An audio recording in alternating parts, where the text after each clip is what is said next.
Shout out to everybody. Shout out to everybody. We back at it. So it looks like they're saying that Kamala Harris has overspent in her presidential campaign. So they said that she raised like over $1 billion. Like, so for her to do that is kind of insane. That is a lot of money. They're saying that she's overspent on the campaign. President-elect Trump ended up saying that he's going to maybe help her out, because a lot of vendors and stuff are coming at her. But let's listen to what Sky News has to say about it. To the states now where the endless autopsies of the Democrats' demise is still underway, with one of the most prevailing questions being, how on earth do you raise over $1 billion and blow even more of that and still lose? Here's DN's. That is insane. $1 billion. So a lot of people have been speculating on whether or not Kamala Harris actually paid celebrities to get on the podium and talk for her. You got to understand, a lot of these celebrities are super expensive, so if they did, that would make a lot of sense as to why she's spending like crazy, because they're putting their brands on the line. That, and then I seen she did it's like a podcast called, I can't remember, but she didn't want to go on the podcast, and the girls, I think it was like the Daddy podcast or something like that. She didn't want to go on the podcast at the girls' recording place. She wanted the girl to come to her. So she ended up building an entire studio to mimic the podcast. So she was just doing a lot of things that didn't really make sense with the money. So this goes to show you, and then another thing, a lot of people wanted her to be president. She could potentially, shout out to the chat, and I see y'all coming in here. She could, if she can't manage her funds on a campaign trail, imagine her trying to run the country. This is what people are not thinking about. See spokesperson Lindy Lee asking this very question, saying, heck, I was one of the people who helped raise this record-breaking amount of money, and I've got to answer to the people who donated. The truth is, this is just an epic disaster. This is a $1 billion disaster. Actually, it was $1.018 billion, I think, right? There were 20 million or $18 million in debt. Right. It's incredible. And I raised millions of that. I have friends that I have to be accountable to and to explain what happened, because I told them it was a margin of error race. I was promised, Jen O'Malley Dillon promised all of us that Harris would win.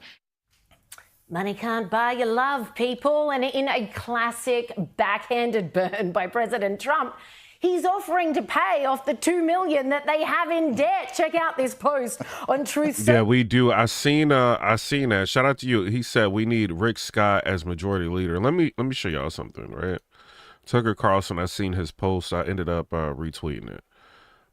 So Tucker Carlson, he goes ahead and he says, what the heck is going on in the United States Senate hours after Trump wins the most conclusive mandate in 40 years? Mitch McConnell engineers a coup against his agenda by calling early leadership elections in the Senate. Two of the three candidates hate Trump and what he ran on. One of them, John Cornyn, is an angry liberal whose politics are indistinguishable from Liz Cheney's. The election is Wednesday. It's by secret ballot, and it will determine whether or not the new administration succeeds. Rick Scott of Florida is the only candidate who agrees with Donald Trump. Call your senator and demand a public endorsement of Rick Scott. Do not let McConnell get away with it again. So shout out to you. I see what's going on. Shout out to you. And then we seen Robert F. Kennedy, he went ahead and he posted, without Rick Scott, the entire Trump reform agenda is wobbly. So it is very, very important that they end up getting Rick Scott as majority leader. So I do want to put that out there. And then let's see, hold on, to get back to this.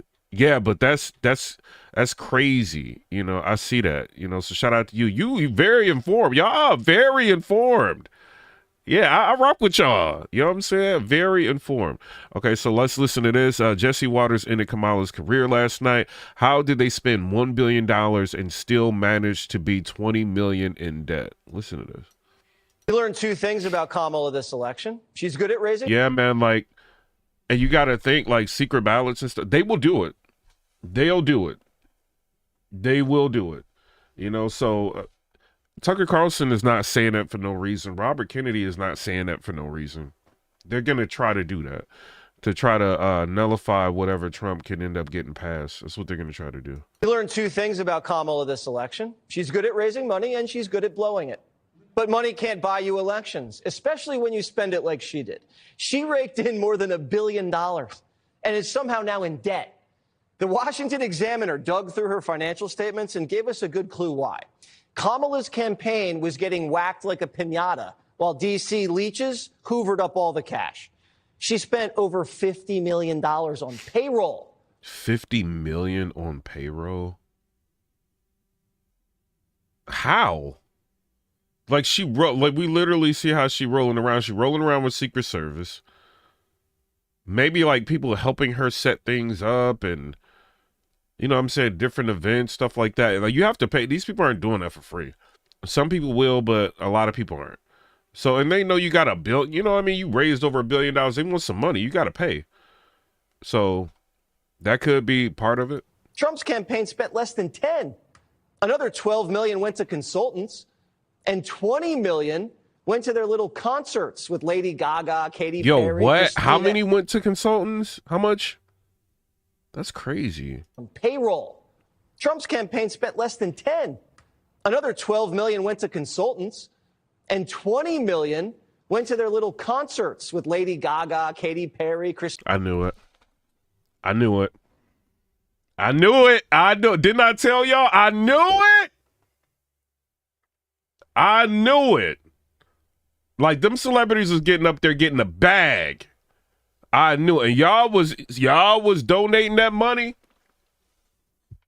Y'all was donating the money. My allergies killing me. How do you feel like knowing that she's like giving up money like that to consultants and stage performers? That is crazy. Christina Aguilera, John Bon Jovi, remember him?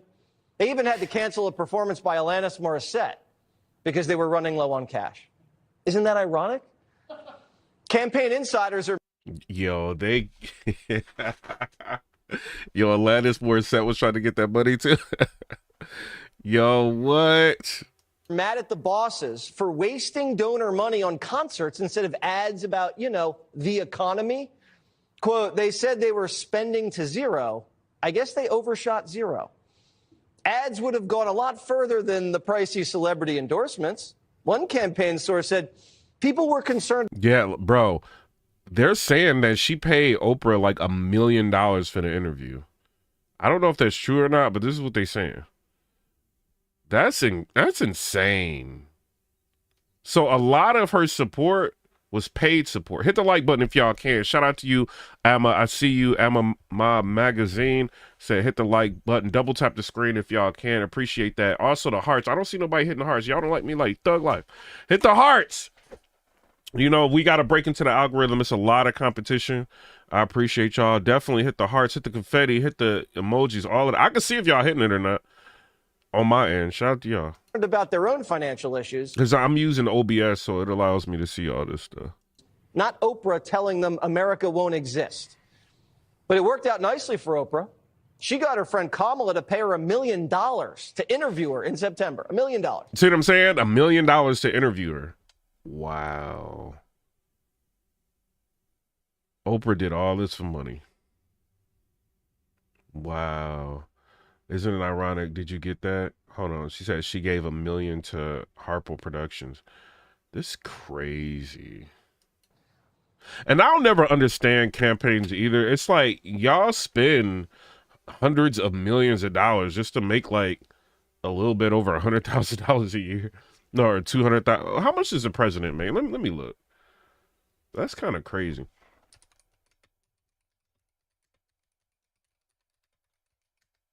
How much?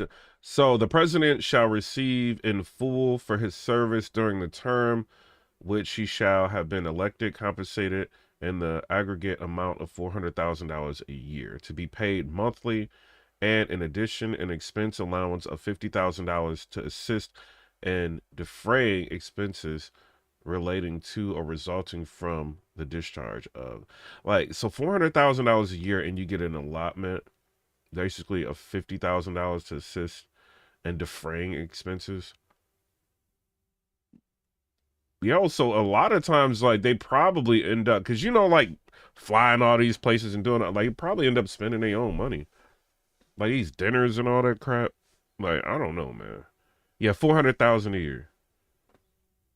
Oh, man. Like, I don't, that's a lot of money. What y'all think? That's a lot of money, y'all.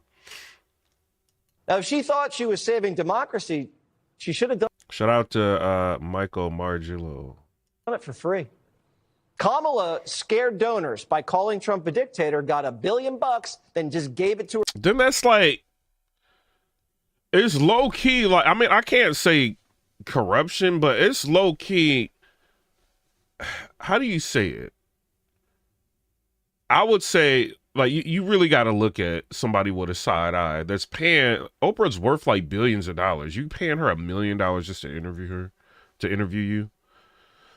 That's crazy, bro.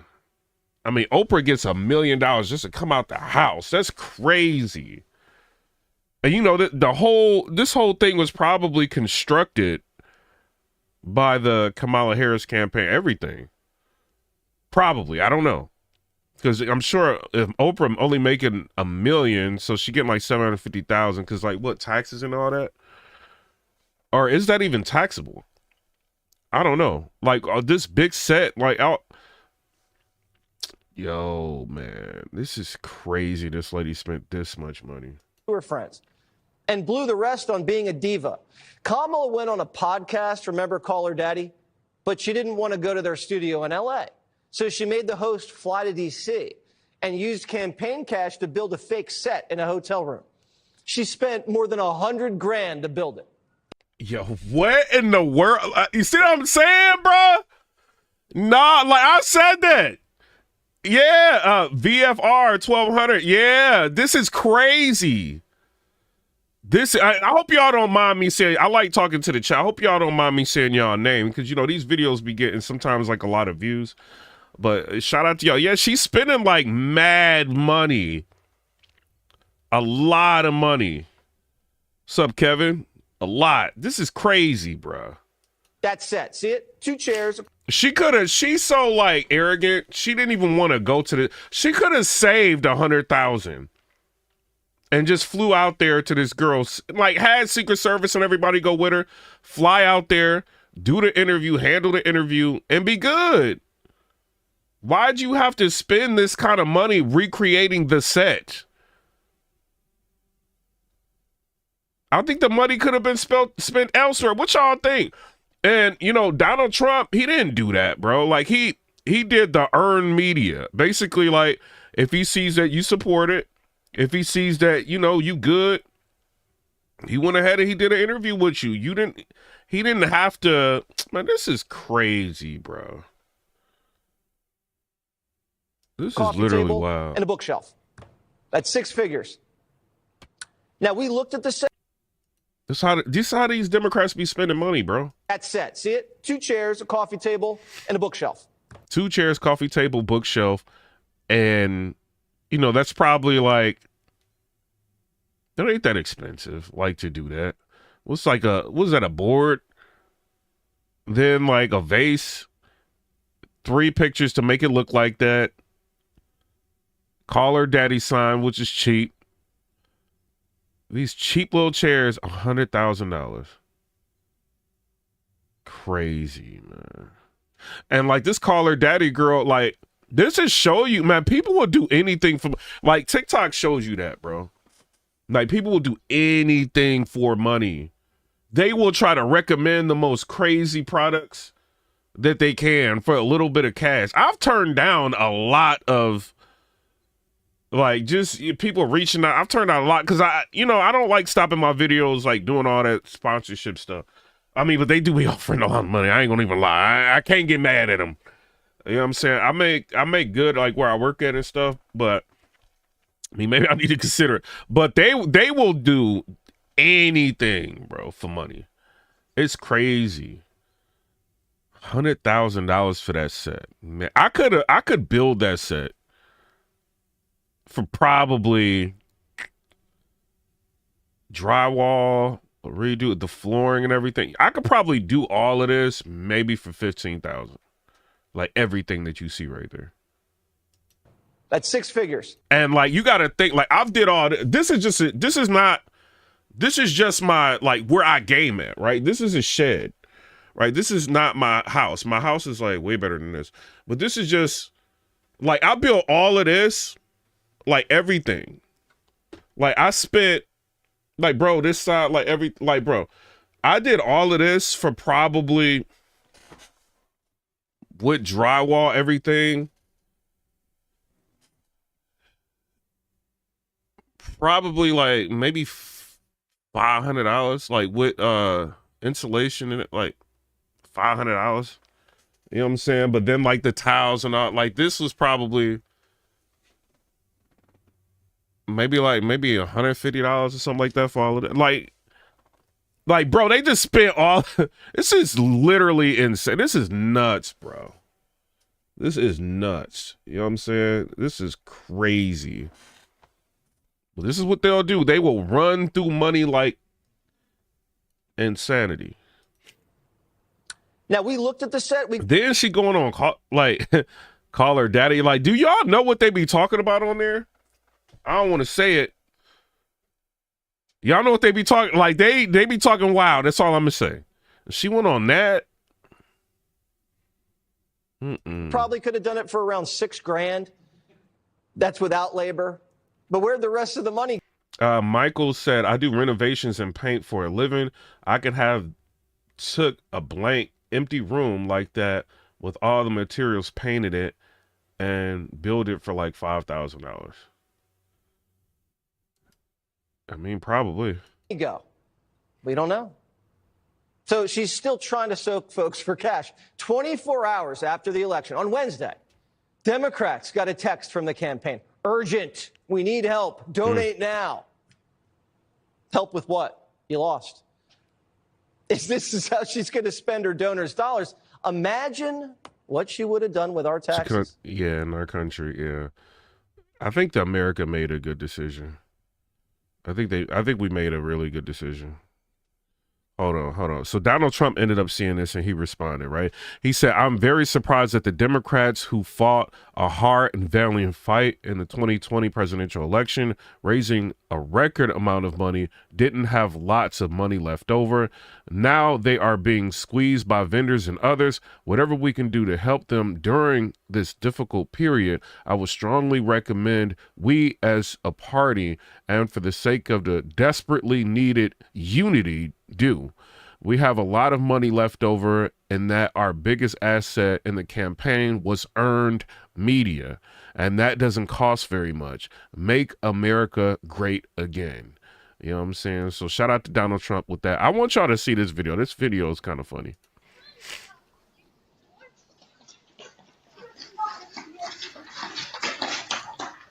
Click two, because they're Trump people, so they're cool.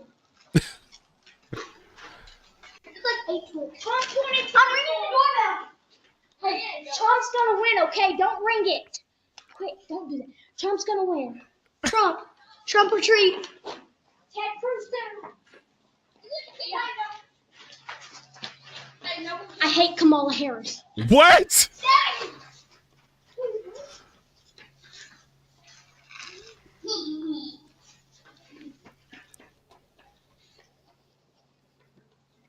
Yo, these kids wild. Y'all tell me what y'all think about that. Hey, there's another one. Hold on. That the women with the least likelihood of getting pregnant are the ones most worried about having abortions. They're like 5'2", 350 pounds, and they're like, give me my abortions or I'll get up and march. They need to get up and march for like an hour a day, swing those arms, get the blood pumping, maybe mix in a salad. Nobody wants to impregnate you if you look like a thumb. This dude is wilding. Yo, it's crazy. Yo, Twitter going in, bruh. Twitter is going in. Hold on, let's see what she got to say. I know a lot of Democrats are upset right now with Trump winning, and you guys are saying that you guys want to move to Canada. Well, we're two Canadians, but we're living in Texas right now. And so we thought we should actually come up with a solution for that, because I would give a kidney to have a United States citizenship. Like, we're on visas right now. They expire in 5 years. But to the Democrats that actually want to move to Canada, to a slow-moving communist crap hole that is under Justin Trudeau's rule for the last 9 years, and even his own party wants him out of the Liberal caucus because he's an absolute tyrant and ruining the country. We are willing to trade our Canadian passports for your American passports. So if you guys want to do a marriage in Canada, you guys will get Canadian citizenships and then we'll get American citizenships. I mean, people love it in America.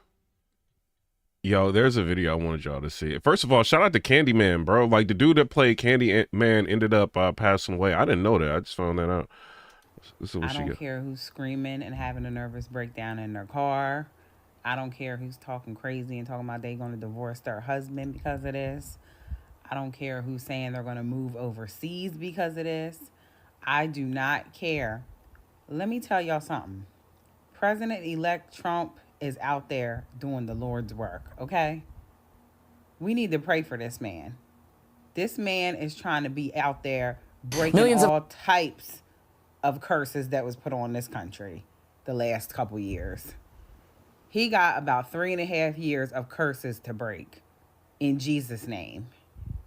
Honey, he putting up videos. He's tweeting. Also, if y'all can't, I see y'all starting to hit the hearts.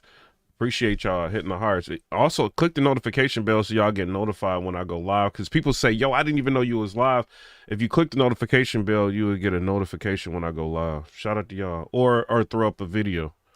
He didn't even start the job yet. He's still doing his paperwork. He's still doing, you know how you start a job and you still got to get your paperwork done. You got to fill out your W-2s. You have to pick your insurance. You have to say how much money you're going to put towards this, that, and the other, your 401k and all that. Trump is still doing his paperwork. Thanks, Frank Williams. And he is on it. Have y'all seen them videos that Trump has been putting up? Talking about what he's going to do, how he's not playing with this gender identity stuff, how they messing with the kids. Trump is doing the Lord's work. We need to pray and plead the blood of Jesus over this man. Okay? We need to pray that the Lord protect him. He is out. I'm going to say this, we gotta, he's gotta get in there, y'all. He's gotta get in there. You know, he's the president-elect. He's not in office yet. He is looking to make radical changes. So he's got to get in there, man. I hope he stays as safe as he can, and I hope he's got good people around him. They take every precaution necessary because he has got to get in there. Here, starting the job. And that's really crazy that the Senate is doing a secret ballot to try to see who's going to be the House Majority Leader.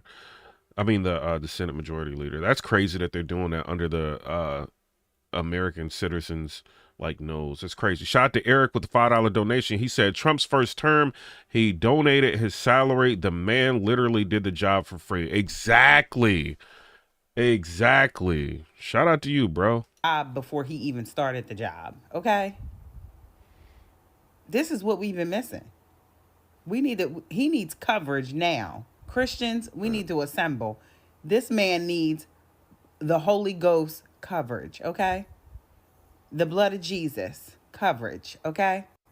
We need to ask and pray for the angels to be dispatched. People need to, he is very vital and important. RFK reveals that 37 hours after Kamala and Biden were installed into the White House, they opened an illegal portal between social media giants and the FBI, CIA, CDC, etc., to begin the rampant censorship on America. Let's see what he's got to say. After he took the oath of office, President Biden's White House opened up a portal for the FBI to begin to have access to social media posts on all the different social media sites. And the FBI... This is not me saying that. Disclaimer, these are RF Kennedy's thoughts, right? I just want to put that out there. It's not me, this is him. 37 hours after he took the oath of office, President Biden's White House opened up a portal for the FBI to begin to have access to social media posts on all the different social media sites. And what they need all that access for?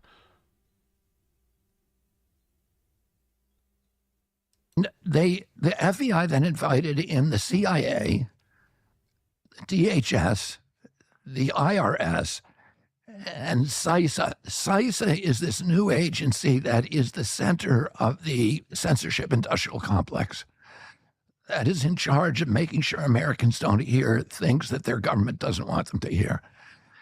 And those... Yo, wait a minute, bruh.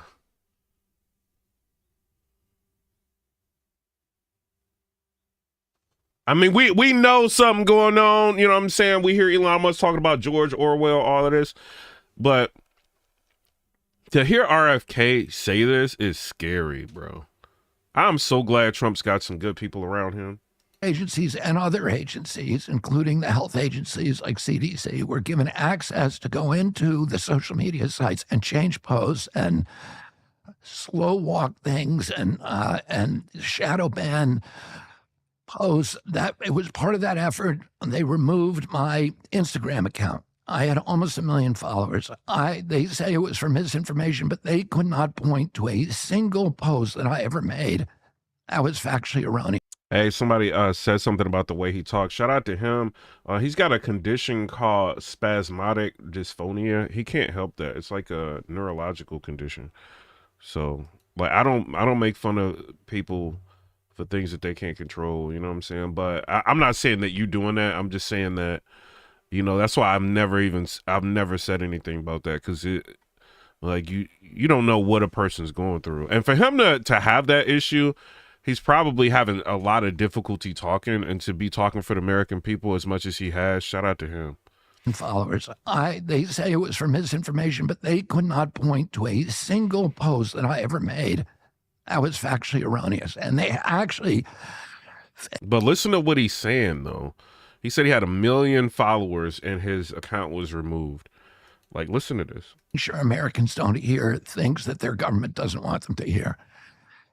And those agencies and other agencies, including the health agencies like CDC, were given access to go into the social media sites and change posts and slow walk things and shadow ban posts. That it was part of that effort. They removed my Instagram account. I had almost 1 million followers. They say it was for misinformation, but they could not point to a single post that I ever made that was factually erroneous. And they actually, Facebook pushed back in the email chain. You can see Facebook pushing back at the White House and saying, wait a minute, he's not, this isn't misinformation. This is not factually erroneous. What they're saying is actually true. And they had to... So Facebook tried to give the government pushback on this. Okay. Invent a new word, which is called malinformation, which is information that is factually true, but nevertheless inconvenient for the government. And that became disinformation, misinformation, and malinformation. That's what that is. So everybody, and isn't that illegal? That's illegal. Yeah, and the emails show that Facebook, the people said they were saying about the White House in their private emails with each other, these people are cynical, terrible people, and they knew what they were doing was breaking the law, but they were under tremendous pressure. I mean, Facebook has all these deals with the government, and as do all the media companies with the intelligence agencies and elsewhere. Plus, the White House was overtly telling them that they were going to, if they didn't comply, that their Section 230 immunity was in jeopardy. That's crazy. Yeah, I just want to show y'all this too. Like, shout out to RFK. Like, he's got to be going through it just to be able to talk. You know what I mean? And he's been talking for the American people. Shout out to him. It says spasmodic dysphonia is a voice disorder. It causes involuntary spasms in the muscles of the voice box and larynx This causes the voice to break and have a tight, strained, and strangled sound. Spasmodic dysphonia can cause problems ranging from trouble saying a word or two to being not able to talk at all. You know, so shout out to him for consistently trying to, fight for us, even though he's got that going on.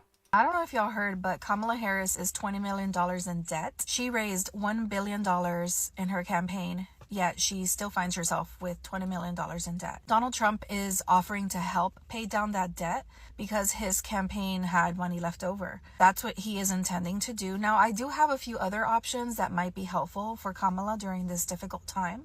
Option 1, we can send her $750. Option 2, we can collect all the money possible to help and then send it to Ukraine. And my last option would just be, hear her out, see what she has to say about how this could have possibly happened, the mismanage of all this money, and then just tell her how we grew up in a middle-class family and we really liked the lawns of all of our neighbors. That might be helpful. And an honorable mention could just possibly ask Oprah Winfrey or Taylor Swift to pay for it. What do you guys think she might prefer? I don't know if y'all... Maybe she couldn't afford Taylor Swift going up there. Maybe that's why Taylor didn't go up there. I thought people were going up there for their own, I guess they was getting paid. They getting that bread. Hold on. That video is funny, but y'all go to my Twitter if y'all want to see that. It got music in it, so I can't play it. The Harris campaign is over, but there's still some bills left to be paid. The campaign of Harris Walsh raised over $1 billion. The Harris campaign is over, despite, I believe, having $160 million still in the bank on October 20th, ends the campaign $20 million in debt. Now, how did they spend that money? There's a lot of different ways you go about spending $1 billion. But the one that stuck out to me, guys, is, of course, she did the interview with the Call Her Daddy podcast. This was a podcast that stopped and started. Harris campaign finances ended with $20 million in debt, raised over $1 billion, $111 million in the bank as of October 16th. Several times in terms of scheduled, then delayed, then scheduled, then delayed. Ultimately, it ended up happening, I think, in Washington, D.C. I'm not sure where they ended up doing it. At a hotel in Washington, D.C. So they had to recreate the call. Yo, they are so comfortable with spending your money to do stuff like this. Is crazy, bro. Her Daddy podcast, which the campaign Hey, Emma, I might have to make you a mod. Paid for. Recreate the set. $100,000 for that set right there. They recreated the set? Because Kamala didn't want to go to L.A. I guess it's filmed out of L.A. or shot out of L.A. Why didn't she want to go to L.A.? She didn't want to go there, and she said, we want to do it here. But we wanted, again, in line with the inauthenticity of the campaign, she said, let's make it look like I went all the way to L.A. It'll cost $100,000. Thank you, donors. The guest would pay for that. When I saw this, I'm like, well, the show pays for their own recreation of their own set, right? Like, we would do that. I mean, if I went somewhere, for example, to interview The Rock, when I did that, who do you think paid for the cameras and the set? You know what I mean? Not The Rock. Yeah. He didn't pay for the set. Yeah, but if you Kamala Harris paid for the, I don't know. But it's other people's money. It's donors' money, and they just go. You've got billions. It's crazy. Using the people that believed in her, the call her dad. Like, I would be appalled. Just the podcast that this lady represents is, what they be talking? They be talking about giving glizzy to dudes, all that. On the Call Her Daddy podcast, right? They just talk about the most salacious stuff that they can talk about. That's what they do on that podcast. And she spent y'all money to recreate a set. Crazy. Look at that really quickly. $100,000. Yeah, why did it cost so much? Yeah, that's true. It looks like it all came from IKEA. Right. All right, guys. So we got to talk about Kamala Harris and her campaign currently getting roasted for being over $20 million in debt, despite raising over $1 billion. Over $1 billion. And now she is $20 million in debt. And what does she have to show for it? Well, she has a blowout loss to former President Trump to show for it, okay? And this is so embarrassing that even President Trump... What y'all think about the... I can't even ask y'all that on here. I'm going to say this. This election... it restored faith in the process. I'm gonna say that. I feel like the American people's voices were so overwhelmingly heard. It was too big to rig, so I felt like a little bit of, I'm usually like with elections and stuff, I'm like, I don't know about this, but I low-key felt safe with this election. I felt like they was really like hearing this out. Trump is roasting Kamala Harris as he is offering to pay for her campaign debt. Okay, and I hope he's not serious about this. I think he's just saying this to troll. But let's read this. He put this out. He says, I am very surprised that I hope he trolling, bro. I hope he does not pay her. We already read this. Let's see what he got to say. Daddy podcast in which they paid over $100,000 to recreate the studio in Kamala's location instead of her flying out to LA to do the podcast, right? But this is what I'm worried about, right? I'm that they're gonna try to do something to make things super hard for him when he gets in. Like, they still got time. This is November. They got November, December. Like, they still hard at work, whatever they doing. That podcast didn't even get, 1 million views? It might have got 1 million views, right? But it's just a very silly decision to make, considering how she had the opportunity to go on Joe Rogan's podcast, in which all she had to do is just fly out there, and she probably could have done an interview and got maybe 10, 20, 30 million views, just like JD Vance and Trump. But she decided not to, but instead she thought that spending $100,000 to recreate a studio for the Call Her Daddy podcast was a much better use of money and time.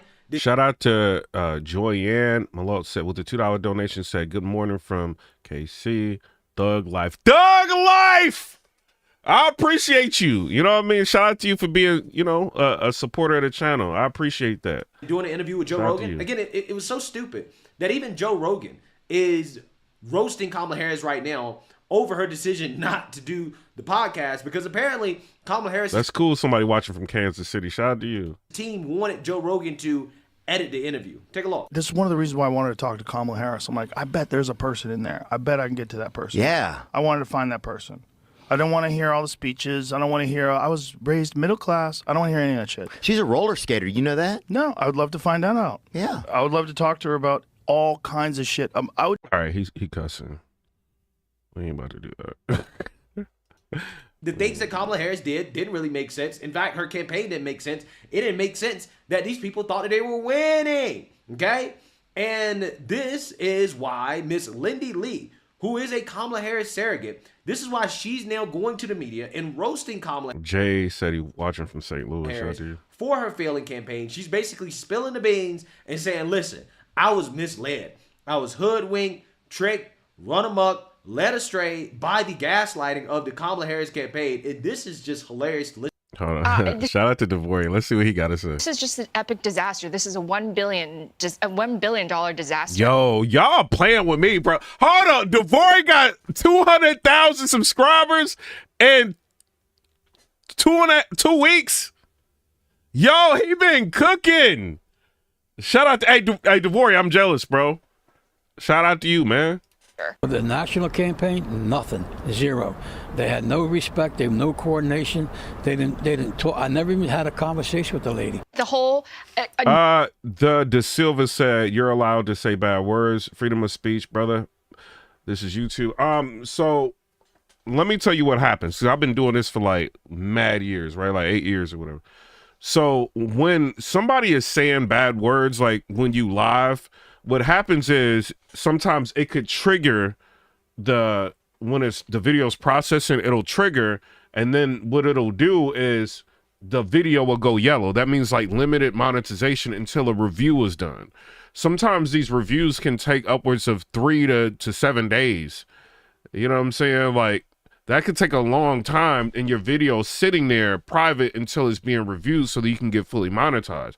So you can, like, after so long, say bad words, but because a bad word is being put in a live, they got to be, like, extra cautious, because there are a lot of creators, like, putting up a lot of content, and they want to make sure everything is advertiser friendly.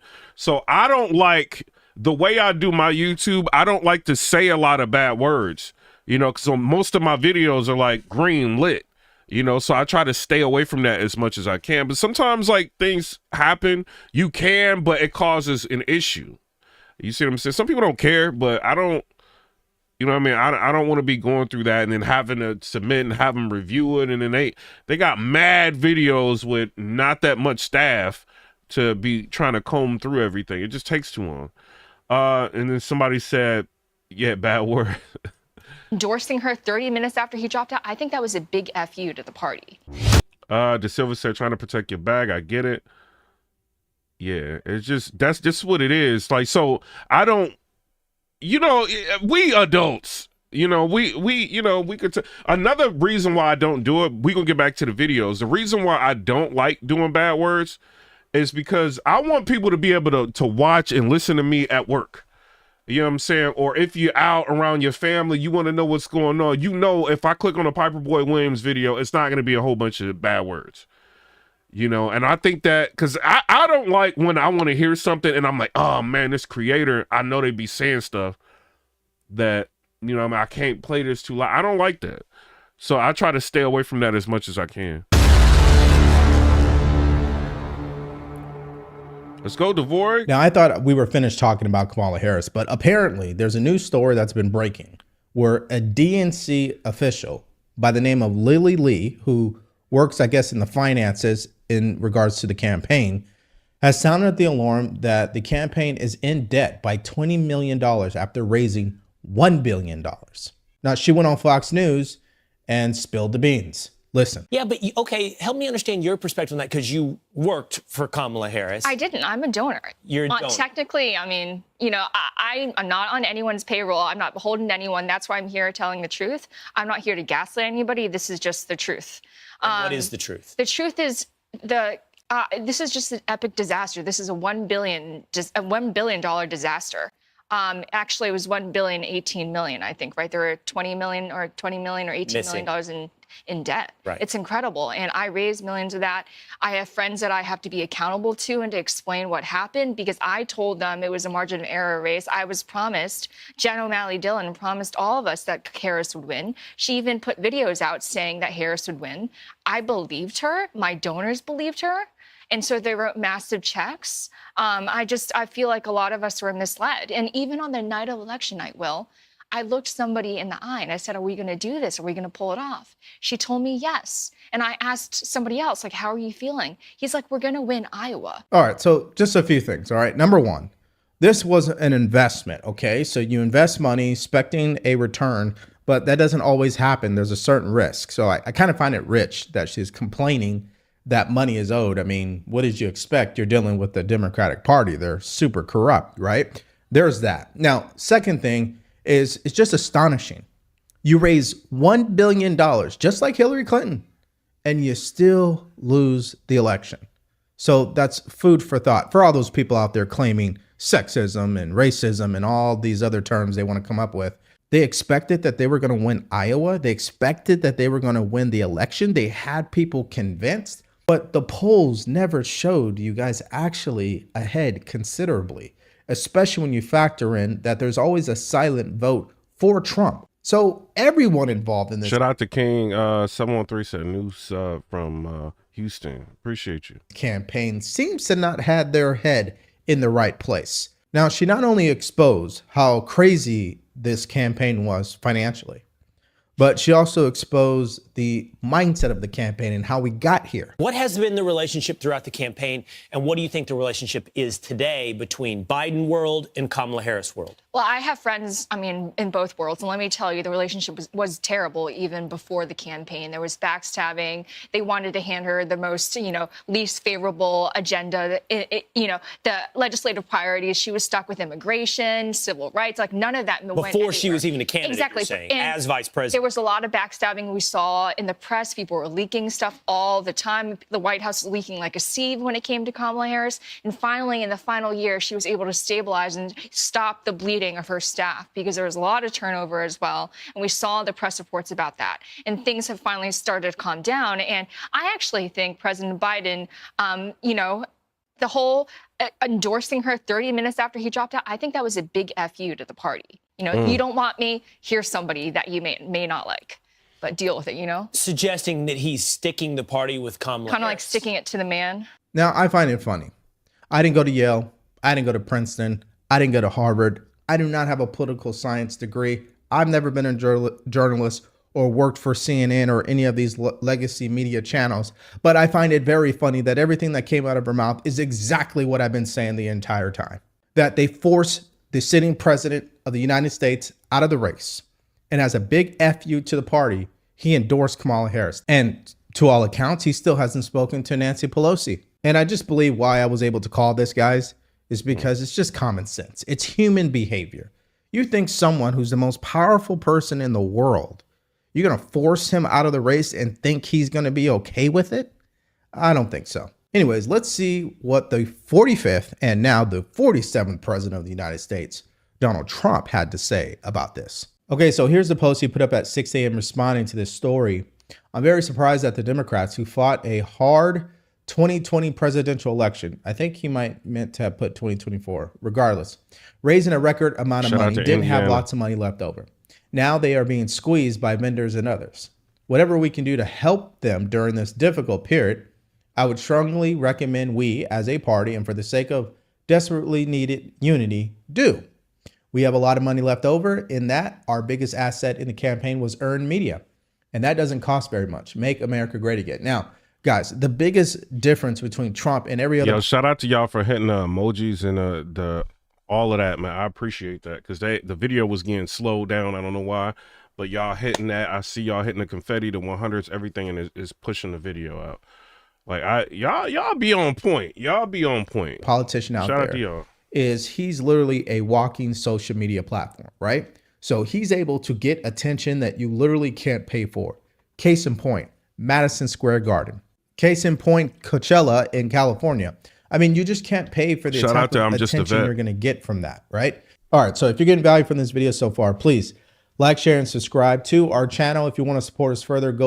Yo, he been like, he been throwing videos up so much, bro. He ain't washed his face yet, man. Yo, I get it, man. His subscribers been going crazy. Pelosi also finally admitting out loud what happened. Listen. Had the president gotten out sooner, there may have been other candidates in the race. The anticipation was that if the president were to step aside, that there would be an open primary. And as I say, Kamala may have, I think she would have done well in that and been stronger going forward. But we don't know that. That didn't happen. We live with what happened.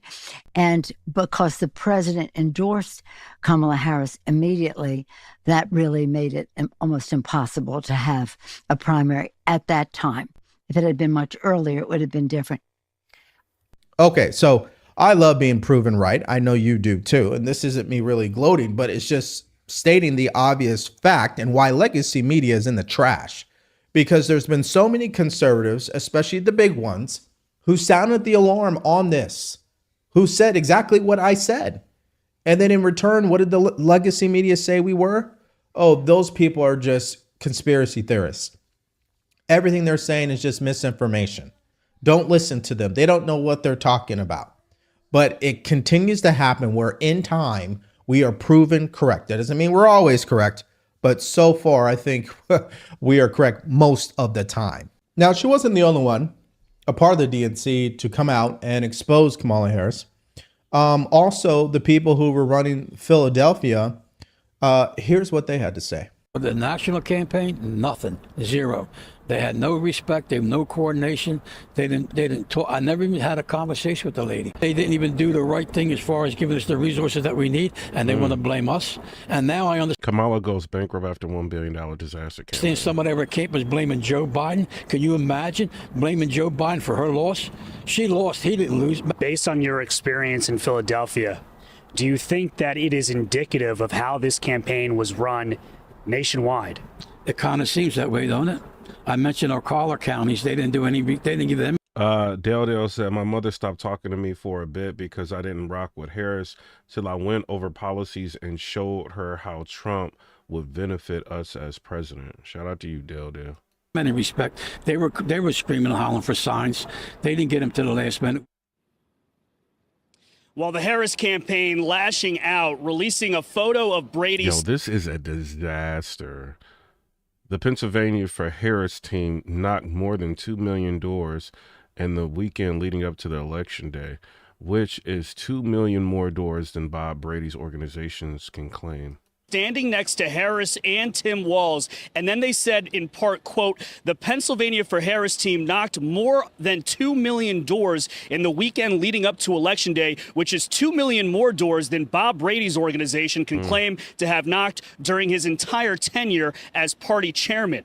Brady says the Harris campaign gave them about half the resources that they need and relied way too heavily on outsiders. Yeah, so results tell the story. I mean, the outcomes showed that clearly the money was not directed in the correct way. That's number one, because we've heard how ads from the Trump campaign were far more effective, particularly one with the transgender issue. But two, that TV ads should not be the number one way that you're trying to get votes. And that Trump did something that the Harris campaign did not, is he tripled down on podcasts and earned media. She refused to. Now, Van Jones, who we obviously make fun of quite a bit on this channel, had this to say about the campaign as well. Watch. The Kamala Harris campaign wound up spending a bunch of money on TV ads. And the TV ads sucked. They did not appeal to anyone. But it was so why were you sitting there super supporting her? Tested, and it was all supposed to be. The data dummies were up there telling us these are great ads, but nobody liked the ads. So people are now saying America is this racist, sexist, fascistic country because of this outcome. Listen, we've always had some racist, sexist, fascist people in the country. That's not what happened. What happened is you had some key parts of this coalition, especially black men, who were not handled properly. I can tell you right now, what was the agenda for immigrants? Comprehensive immigration reform. What's the agenda for women? Abortion. What's the agenda for transgender people? Dignity and respect. What was the agenda for black men? You still can't tell me. And that was a problem on our side. And when somebody walks away from you, you can blame them, you can blame yourself. The Democratic Party now needs to start listening. Black men have good ideas. Black men have given the majority of our vote to this party, but we deserve more respect than we got. And when you don't give people respect, they don't stick around. Now, obviously, towards the end, he gets into the whole black agenda. I already knew that black men were never going to support her. I don't even think it even mattered if she did anything differently. I mean, even if she came out in the beginning and acknowledged black men. Yo, Kevin with the $5 donation, he says, you out here doing numbers, bro. Congratulations. You deserve it, man. Appreciate you. The results would still be what they are, which is black men don't trust the Democratic Party anymore. Not like that. Now, I'm not saying all black men. Obviously, a certain amount of black men feel that way. Now, I just said it. TV ads don't work. And so it's not me, man. It's y'all hitting the like button, double tapping the screen, sharing the video. That's what it is. Like I'm just showing you like what people are talking about, and I'm commenting on it. The Trump campaign showed you a phenomenal life lesson. You don't need to have the most money or the shiniest toy or the smartest people to get the result that you're looking for. You need to exercise common sense in your strategy. All right, so now we're on to the questions that have been submitted to the show. Obviously, I want to thank every single person who's bought us a coffee up to this point. Adopted. My adopted mother. Let's see what Tatum's talking about. Voting Democrat? So it says Charlamagne admits he was fooled by Democrats. Let's listen to this. We can do, but don't y'all find it strange that now that he's won? Oh yeah, I did see this. Hold on. Ah man, the music. That's how they get you. I hope y'all learned y'all lesson. Charlamagne haven't learned his lesson, but I hope that other black folks watching this wake up. The Democrats messed up for a long time. Because when Donald Trump get in the office, we already got Putin trying to talk to Trump, Zelensky trying to talk to Trump, Hamas want to end the war. Like people, daddy's home. People getting right. They gonna act right. They putting the dishes away. They trying to clean up, trying to fold the clothes up. They trying to get everything neat. Your daddy coming home. We all gonna get a whooping. That's what world leaders are thinking when Donald Trump get in office because he ain't messing with y'all. Charlamagne rolled the clip. We'll say this. I'm glad everybody's having a sense of optimism because the reality is. Let's just read it, bro, because they're not about to take my monetization. Reality is we have no chance. We're not here no more. Donald J. Trump is going to be the president, the 47th president. of the United States of America, like it or not. And we all hope for the best for Trump, our country. That's all we can do. But don't y'all see it strange that he's won? All right, let's listen. He's won. They're not calling him a threat to democracy. Man, that music. Him a fascist. I mean, dang, Monday they're hard. Let's listen. They're not calling him anything. They can't. On Monday they was just calling him that. I would think that.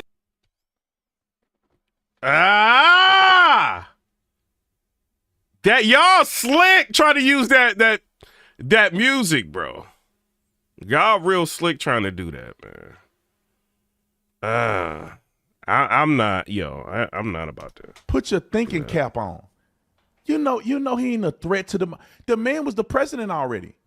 Presidential immunity, all this other stuff they claim he got. He didn't have that. The Supreme Court just ruled and gave clarity that this is how you articulate the powers that the president has. And that goes for Joe Biden and any other president, not just Trump. So he already had the power that y'all claim he had. He was already the president. He wasn't a dictator on day one. He didn't a threat to democracy. He didn't want to. He did concede. That's why Biden was in there. Nobody had to throw him out of there. He left. He left. He was out of there. The things that we've done have been just incredible, and I couldn't have done it without you. So just a goodbye. We love you. We will be back in some form.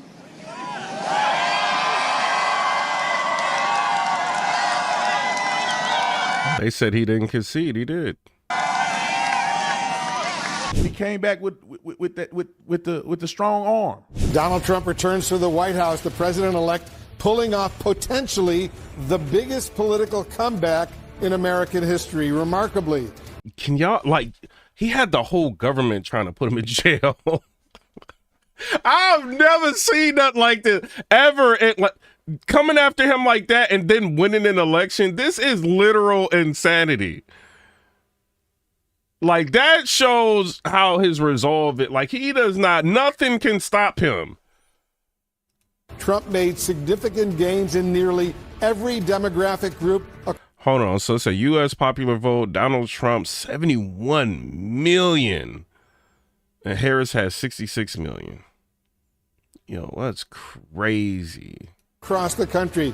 And now is on. Yeah, I wonder what kind of license Tatum has. Because he be playing everybody's music. But I know he be making mad money off his sponsorships. But I can't be doing all that. What's going on is Anton from AntonDaniels.com. I appreciate you guys for continuing to rock with me. The Democratic Party is practically over. I mean, it's so much in shambles. You've seen what happened in this previous election. The whole country was practically red. And the only reason that they even got California and Illinois and New York and Colorado, which all of these places are places where it's Democratic strongholds and that they had a lot of migrant crisis and things like that, is because, in those urban communities, those are the places that's under duress the most. And so if you see what's happening in Chicago in particular, and them facing a $942 million budget deficit, trying to put the pieces together, raising the property taxes, people is getting pushed out of their homes, all of this dumb stuff that's happening, it's a reflection of what's happening at the Democratic Party at the top, right? And so I always tell people that participating in the national election is more important than participating in a local election. But in order to participate in a local election, you pretty much got to participate in the national election, right? Because there's other things on there. There's judges and millages and, different. And for some people, there's mayoral races. You seen what happened? I think he actually went on Fox. Yeah. Anton pulls up on Fox News, Laura Ingraham. London breed over in San Francisco. But neither here nor there. After the election, I had to pull up on Fox. I don't know what Mike Awesome said. Piperboy, would you join Anton Daniels' show for a debate? I think you would do well. You mean when he has the panel? Because, me debating him, I think we kind of align. A lot of our thoughts are kind of similar. So unless it would be the panel, when we kind of debating opposing people. News in order to have this conversation about why Stephen B said we need to collab with you, Anton and Devori. Black and voters of color, like they like to label you, don't resonate with what's going on with the Democratic Party or what happened in the national election from Kamala Harris's perspective. Joining me now is Abraham Enriquez, founder and president of Bienvenido US, and Anton Daniels, a YouTuber, content creator. Abraham, let's start with you. The comments about Latino men were beyond outlandish. What was it about the Democrats that Latino men didn't like? Yo, Emma, I see you sniping people. Laura, on Tuesday, 46% of Hispanics went to the polls and voted for protection of the American dream. I mean, I would go up there. If you asked me to go up there, I'd go up there. Economic stability and safety and security. And then we woke up to CNN and MSNBC telling us that we are racist and sexist. I believe that President Trump gaining 46% of the vote, of the Hispanic vote, making him the Republican presidential candidate with the most Hispanic support in history. It's not going to be a surprise anymore. It's going to be the new normal coming to the midterms, because every single attack that mainstream media is giving on Hispanics are like the best ads that we can run during the midterm elections.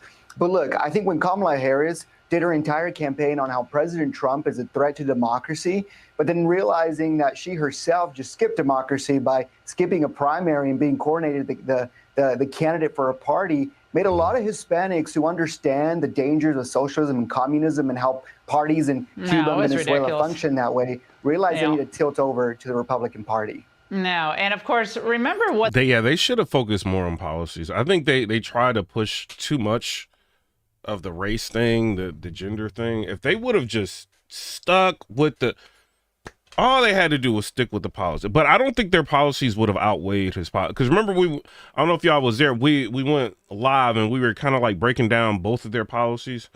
And Trump's policies are still better than hers. Only thing I did like about hers is what she wanted to do with trying to stop like these companies in America that fee you to death. Like if you get like a ticket to go to a concert, you park, they just charge you all of these fees. Like, so that's one thing I did like of hers. Other than that, I think she was trying to control like price gouging of the food supply. Like she should have been talking about stuff like that. But I think people would be thinking like me, like, yo, you're literally in office now. How come you're not doing anything about it? Like, because you said that Donald Trump is running off a problem and not a solution, and you can literally create the solution right now to the issue, and that way you can run off saying like, oh, well, this is what we're doing, and it's passing tomorrow. You know, she could have did something like that, but just, you know, your campaign is, oh, Donald Trump is a bad guy. It's going to fly for some people, but not for the masses. And as you see, this is why there was such a sweep. What they were saying during the campaign. Watch. I would actually like to put this narrative to bed, maybe forever. One place there's not going to be realignment, black men. You are not seeing shifts among black men. Please stop saying black men. The only area supporting Trump. Yeah. How she gonna tell?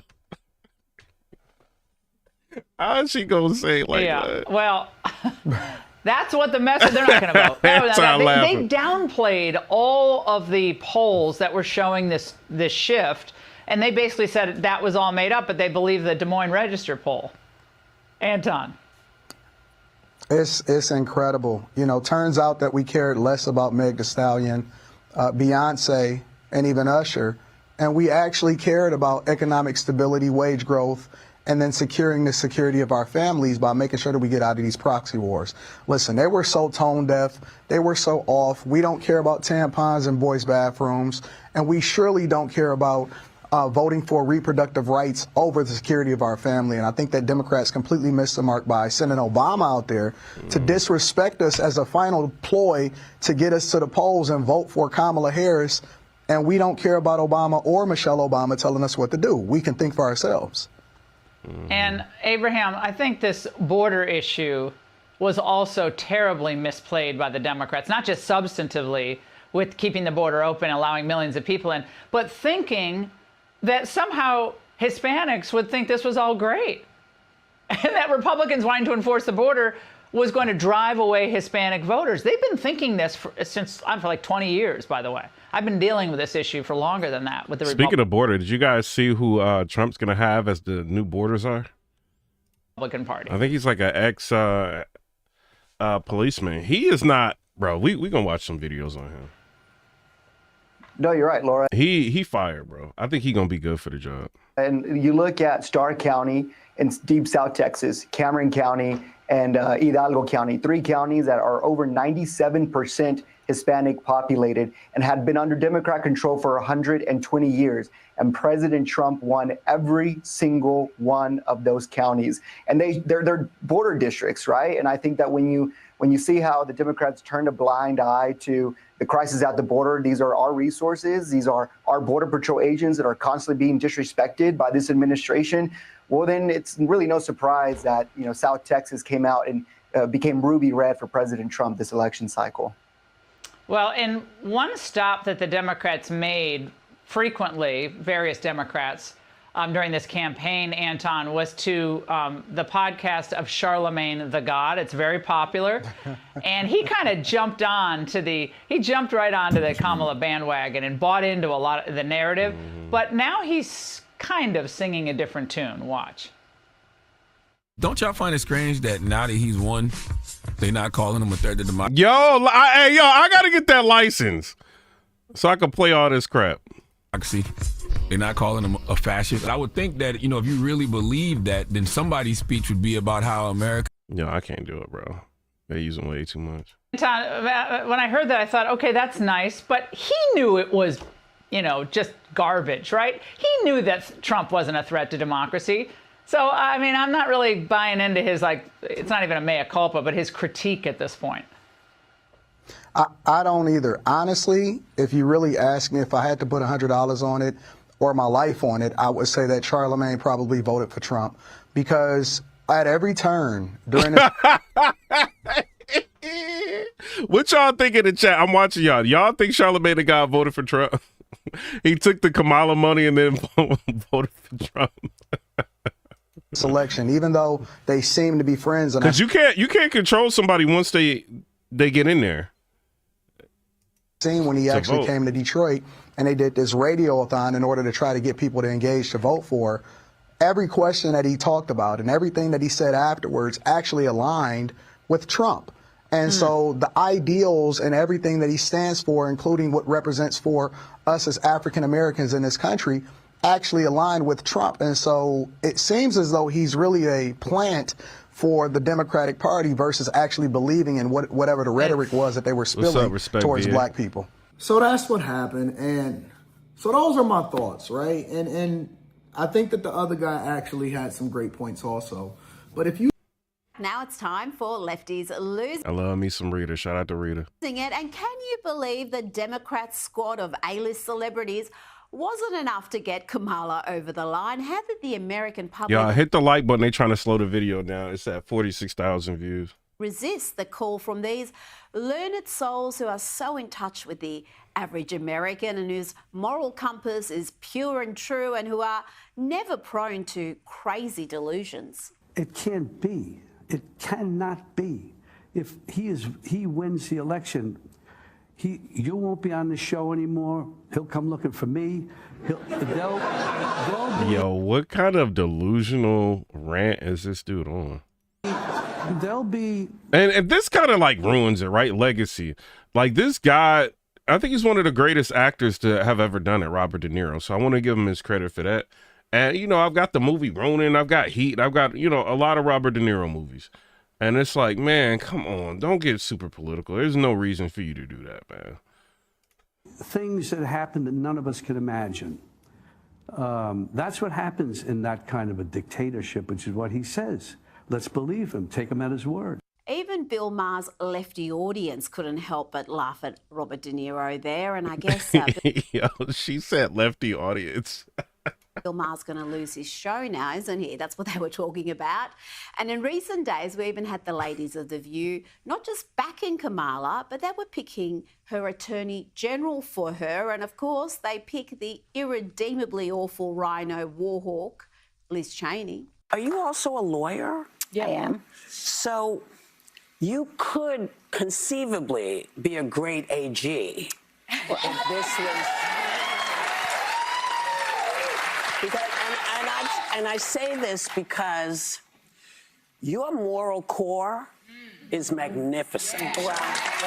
Oh, isn't that adorable? Whoopi Goldberg lecturing us about morals. I've heard it all now, but Kamala had the unique ability to make even once cool celebrities lose all credibility. She made the boss, Bruce Springsteen, sound like this. Well, I'm just about starving tonight. Y'all done got Rita started. She about to cook them, bruh. About morals. I've heard it all now, but Kamala had the unique ability to make even once cool celebrities lose all credibility. She made the boss, Bruce Springsteen, sound like this. Well, I'm just about starving tonight. I'm dying for some action. She turned Cardi B into the world's lamest, saddest joke. 1 second, guys, 1 second.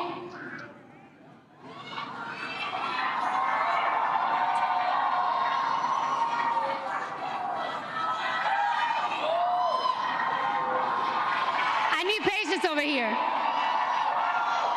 Patience, where are you, girl? I need patience over here.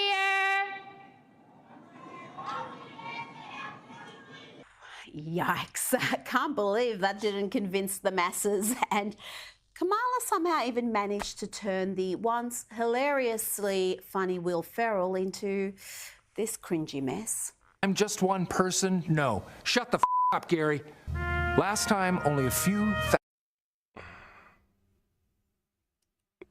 I can't. Will Ferrell, come on, man. They got you. Wait, how much? Yo, these people are. How much? When's the last time Will Ferrell had a movie? He probably got some of that campaign money. Let me see. Last movie. He have a movie in a minute. And when the celebrity endorsements weren't working, she had her media propagandists use these shameful tactics. We've laid out the stakes in this crucial election, where one side stands for freedom while the other meets the textbook definition of fascism, namely a far-right dictatorial regime like Hitler's Germany or Franco's Spain or Mussolini's Italy. Just crazy stuff. That was MSNBC anchor Joy Reid, and her colleague and fellow Russian conspiracy hoax peddler Rachel Maddow was even issuing threats to Elon Musk's business empire. The Defense Department and NASA are going to need a new arrangement for all their rockets and for all the multi-billion-dollar contracts Elon Musk's companies have with the U.S. government. The U.S. government is going to have to either, unwind from all of those contracts, or Elon Musk's companies are going to have to unwind from him. This is so if you just hold like a pen in your hand and do this, people are supposed to like that. Doing that. Do people think you're smart when you do that or something? Because these people, like, now that we're all waking up, seeing all of this, it's like, man, the propaganda is at an all-time high, bro. It's an untenable reality in national security terms, now that we know what we know about Elon Musk. That sounds a little fascisty to me. Today, Joy Reid was still delusional and claiming that Kamala had run the perfect campaign. And so what you've seen in the last couple of weeks, if this is an audition for managing a complex organization like the United States, Kamala Harris has passed the audition flawlessly. This has been, in many ways, a perfect campaign, a brief, but and she had barely any time to put it together. But eventually... This has been a perfect campaign. Rita, get her, Rita.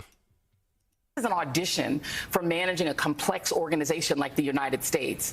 Kamala Harris has passed the audition flawlessly. This has been, in many ways, a perfect campaign, a brief, but and she had barely any time to put it together. But eventually, reality sank in, and Joy Reid was back to doing what she does best, race baiting and making wild claims, this time about Israel wanting to ethnically cleanse Gaza.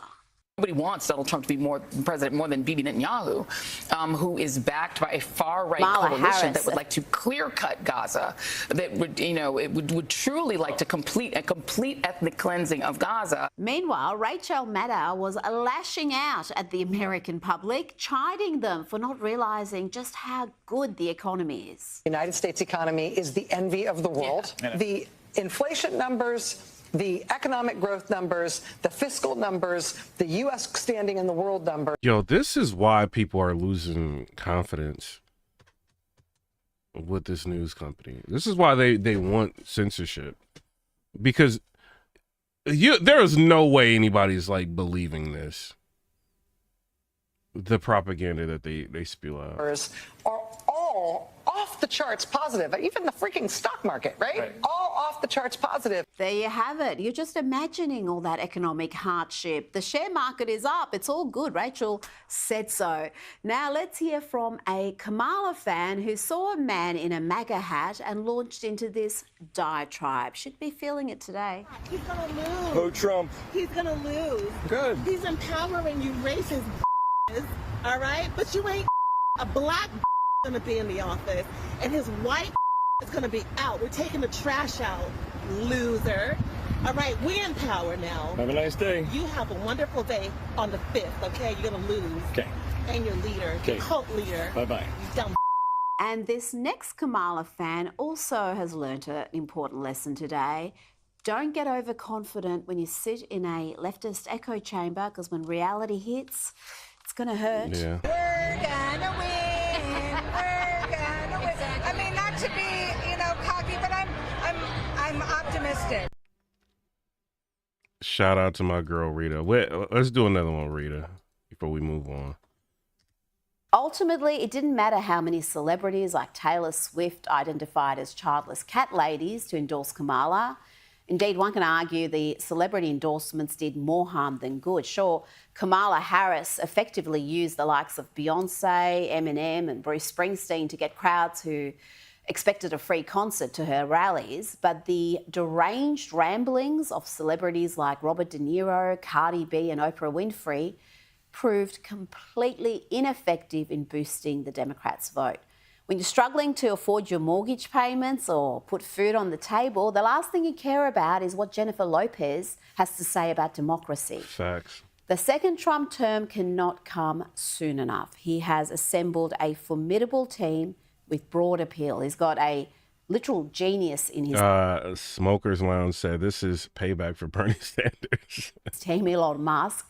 He's got former What's up, Thizzle? Democrats like Tulsi Gabbard. He's got Robert F. Kennedy Jr. He's a member. There's Vivek Ramaswamy and J.D. Vance. The future is bright for the Republicans and for America. But Trump's triumph has seen the left emoting wildly, which, to be honest, is enormously entertaining. And it's quite clear that there is Australians losing their minds over this famous victory. And sadly, almost all of them are low information fools who've swallowed the nonsense the media has fed them. When you ask them why they hate Donald Trump, it becomes apparent very quickly that they are clueless. And talking about Yeah, that is very true. A lot of people don't even know why they don't like him. Let's take a second to marvel at just how uniquely awful the Kamala Harris and Tim Walz team were. Radical left Uniquely ideology awful. with terrible records in their respective states. Kamala is inept, unlikable, inauthentic. Walz is just a weirdo. And trust me when I say, if they didn't outspend Trump 3-1, they would have lost California and New York. Today, Yeah, I do think so too. I think California was rising up too. Tim Walz shared this message of unity and common understanding.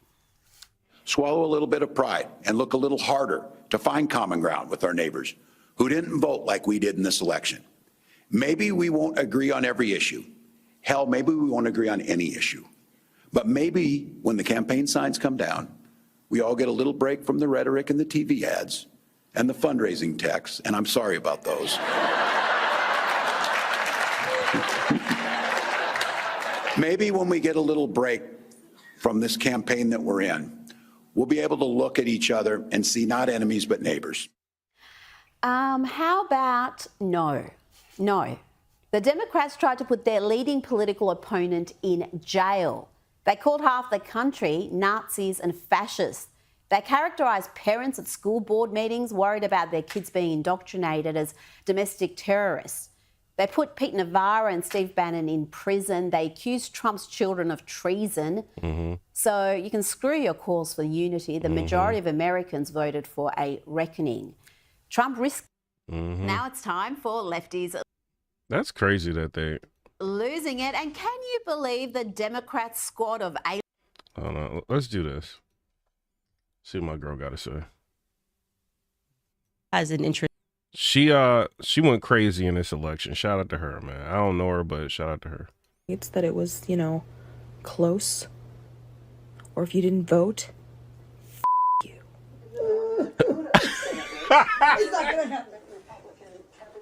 Chill, Candace. I chose family. I chose women. I chose America. I love you. Chill, Candace. Hold on. Let's rewind this. Let's see what she talking about. Get here? How did we get here? What in the Alice in Wonderland nightmares is going on right now? All I can say is how dare you? If you voted for that man, if you voted for anybody other than Kamala and you live in one of the states that it was, you know, close, or if you didn't vote, you. Senate race. It's not going to happen. Go, Kamala. I chose family. I chose women. I chose America. I love you. How the is this still happening? All I've ever known politically is hatred. I'm done. I'm done. I'm done. I'm done with you. I'm done with you and your mother and your sister. I'm just done with all of this. I'm sorry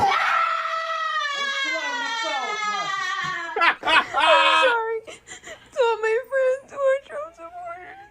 I don't understand how scared of this man I am. It is not pretty out there, my friends. It is not pretty, but we are here for them. Also, there's a Democratic civil war that seems to be brewing. They're at each other's throats right now with the Kamala blame game. They're wondering, did she lose because of racism, sexism, misogyny, or is it because we suck and everybody hates us? We're going to show you what they've come up with thus far, specifically Senator Bernie Sanders. He has an interesting take on everything. I heard him kind of speak out against Kamala Harris's campaign. So let's hear what she caught. Plus, they just cannot stop rolling out the children of to guilt trip us about having reelected Donald Trump. They're like, okay, the children over here are sad. This time they're rolling out the children of illegals. You are not going to believe this clip that is coming out of MSNBC. Actually, you probably will believe it. And lastly, you may have heard that President Biden addressed the nation, but do you Free said, selling dreams and spending money that ain't hers. care? Like, do you want me to cover it? Because if you want me to, I will. But I kind of feel like I'd rather show you funny TikTok videos because I'm kind of on the fence about covering it. Whatever. We will see. Welcome back to Candace. She definitely needs some sort of award. You should be fine with inflation because just think about how sad Zelensky's going to be if you don't send him your hard-earned money. The child says she's a non-binary mermaid. Well, of course, we should just add it as another gender or else her feelings would be hurt. And one of the recent crazier pushes has been that we ought to feel bad for people. Yeah, hit the like button. This video's at 60,000 views. Definitely hit the like if y'all can. That are breaking the law. Like, we should understand why they have to break the law. Okay, so Trump wins, and rather than wanting to learn anything from the results, they get right back to work trying to make people feel sad for people that are going to be victimized by law and order. Like, yeah, oh no, get it? He's president, now he's going to bring back law and order. And think about all of the victims of that. They did a segment. I'm not kidding. Please bring back police. Like, have y'all thug life? Like, it is what it is. People can get mad. Have y'all been just driving down the street and you people just speeding, going crazy? Where is the police at? Like, they be hiding because they don't want to be police no more. They scared of getting decommissioned. We need the police to do their jobs, bro. Like, now that I bought a house, hey, I want them to patrol it. I want all that. You know what I'm saying? Like, bring the police back. I don't have anything like, no, we need police. That's how I feel about it. Yeah, like they was scared. On MSNBC where they spoke to all police ain't bad. Some of them are bad, some of them are good. But hey, we need police. To the children of illegals who all look like adults to me, by the way. And they wanted to get their take on Trump's promise to deport. Yeah, poor George said, especially on the expressways. Bro, like I'm in Nashville, Tennessee, bro. Hey, poor George. I don't know how many times I've been on the I call it the freeway. I'm from Cleveland, Ohio. But the highway, they call it here. I've been on the highway so many times that people like weaving in and out of traffic. And I'm like, where is the cops? You know what I'm saying? Like we need cops, bro. I don't care what these Democrats are saying. We need cops. Millions of illegals, which may or may not include their parents.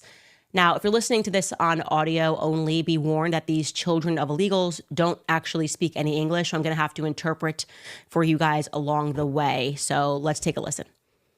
Once you're hydrated, you need to connect with the fact that a defining feature of Trump 2.0 is the promise to decimate American communities by targeting immigrants for mass deportations. Now, this could amount to the expulsion of millions of people who are already contributing members of our society and who live here with their families.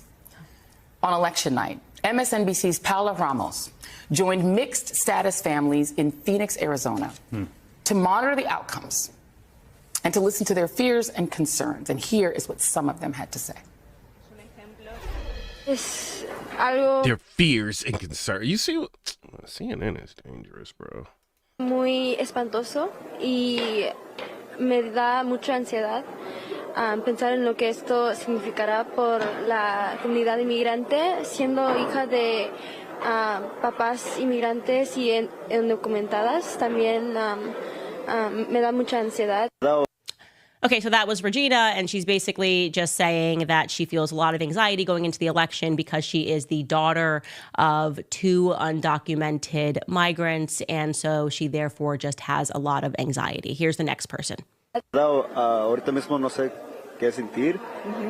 Creo que solo me da mucho miedo, como no solo por mi familia, pero todas las familias como en mi comunidad.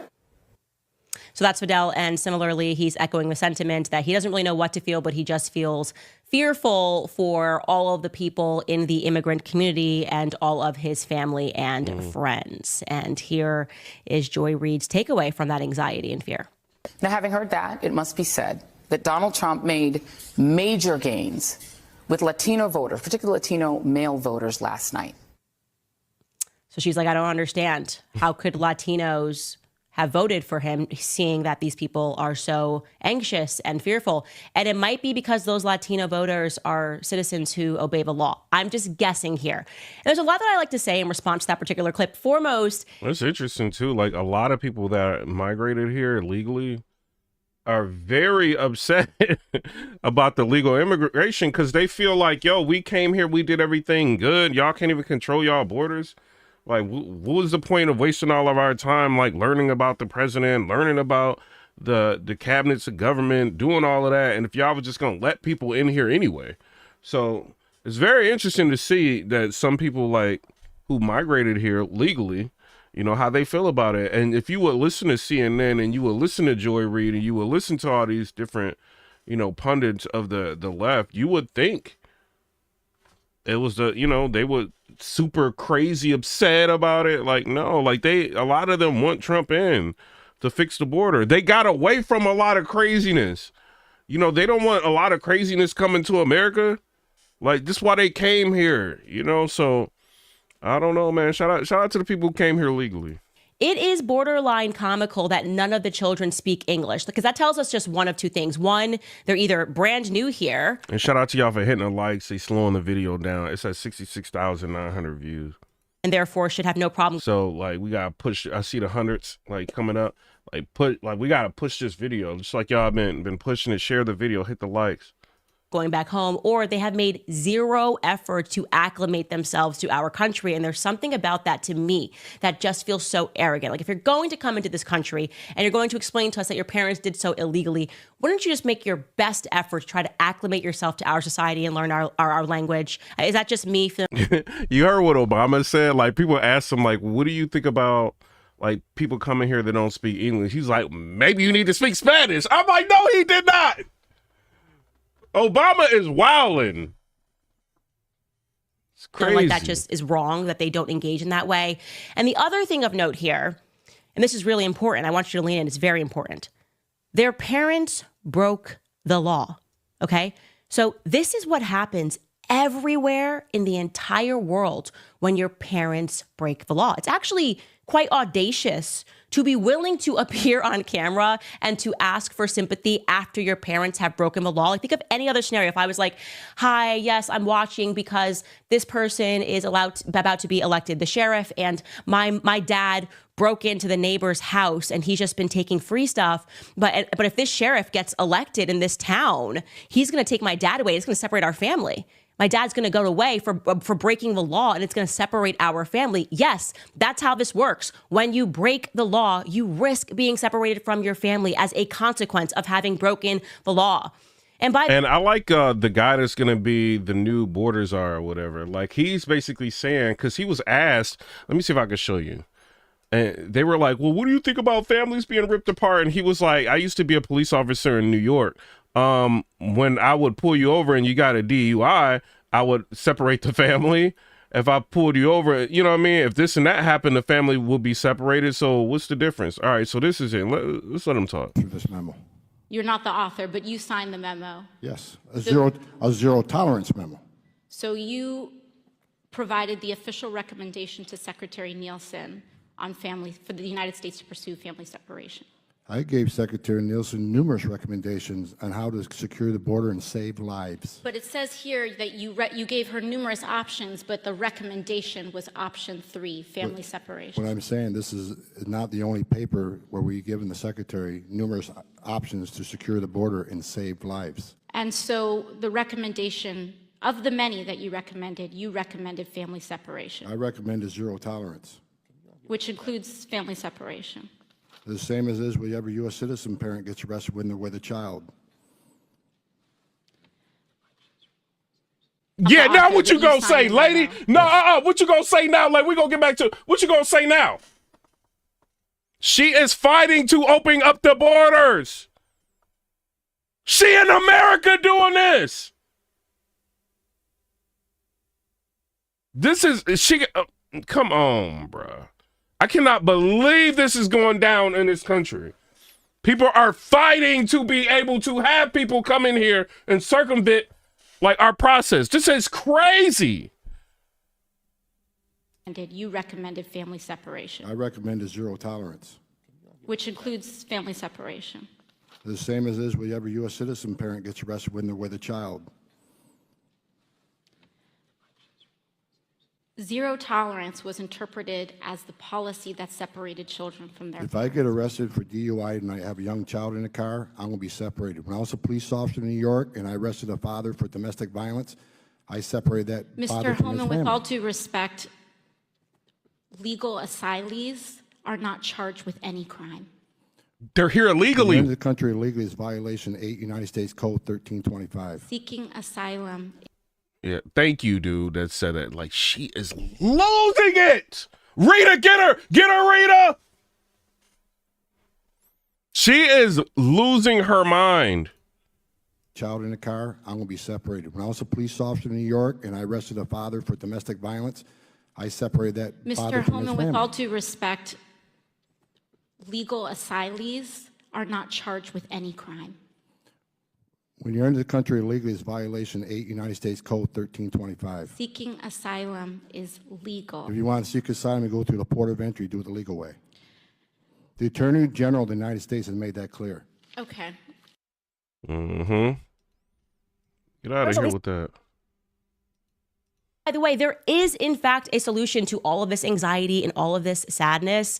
In this given scenario, you're actually not required to suffer separation from your parents. Jonathan said, I'm surprised she isn't screaming. She be like that. God, man. To see, like, y'all see, like, we be like running through all. You see how against. Oh, man. They want to just open up the border, let anybody and everybody in here. It's crazy. at all. In fact, the former head of ICE is a man named Tom Homan. You may have heard of him.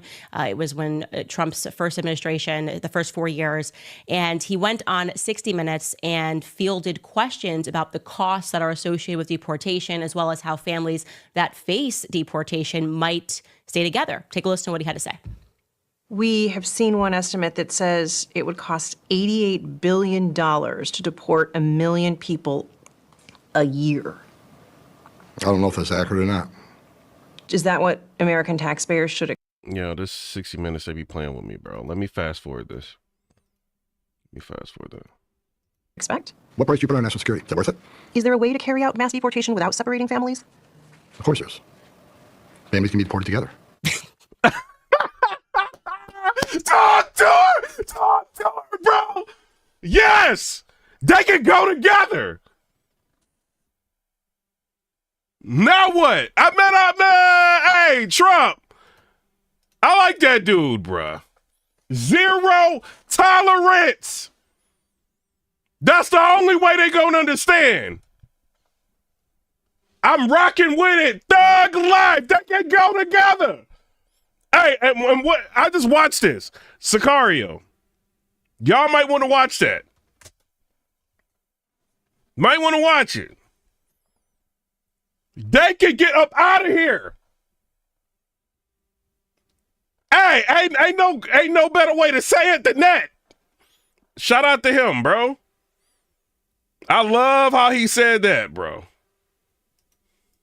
It would cost $88 billion to deport a... You said they can get up out of here together. Or about to be adults, you can always have the option to go back home. To deport 1 million people a year. I don't know if that's accurate or not. Is that what American taxpayers should expect? What price do you put on national security? Is that worth it? Is there a way to... They don't even care about our security. They don't even care. They so left, they don't care.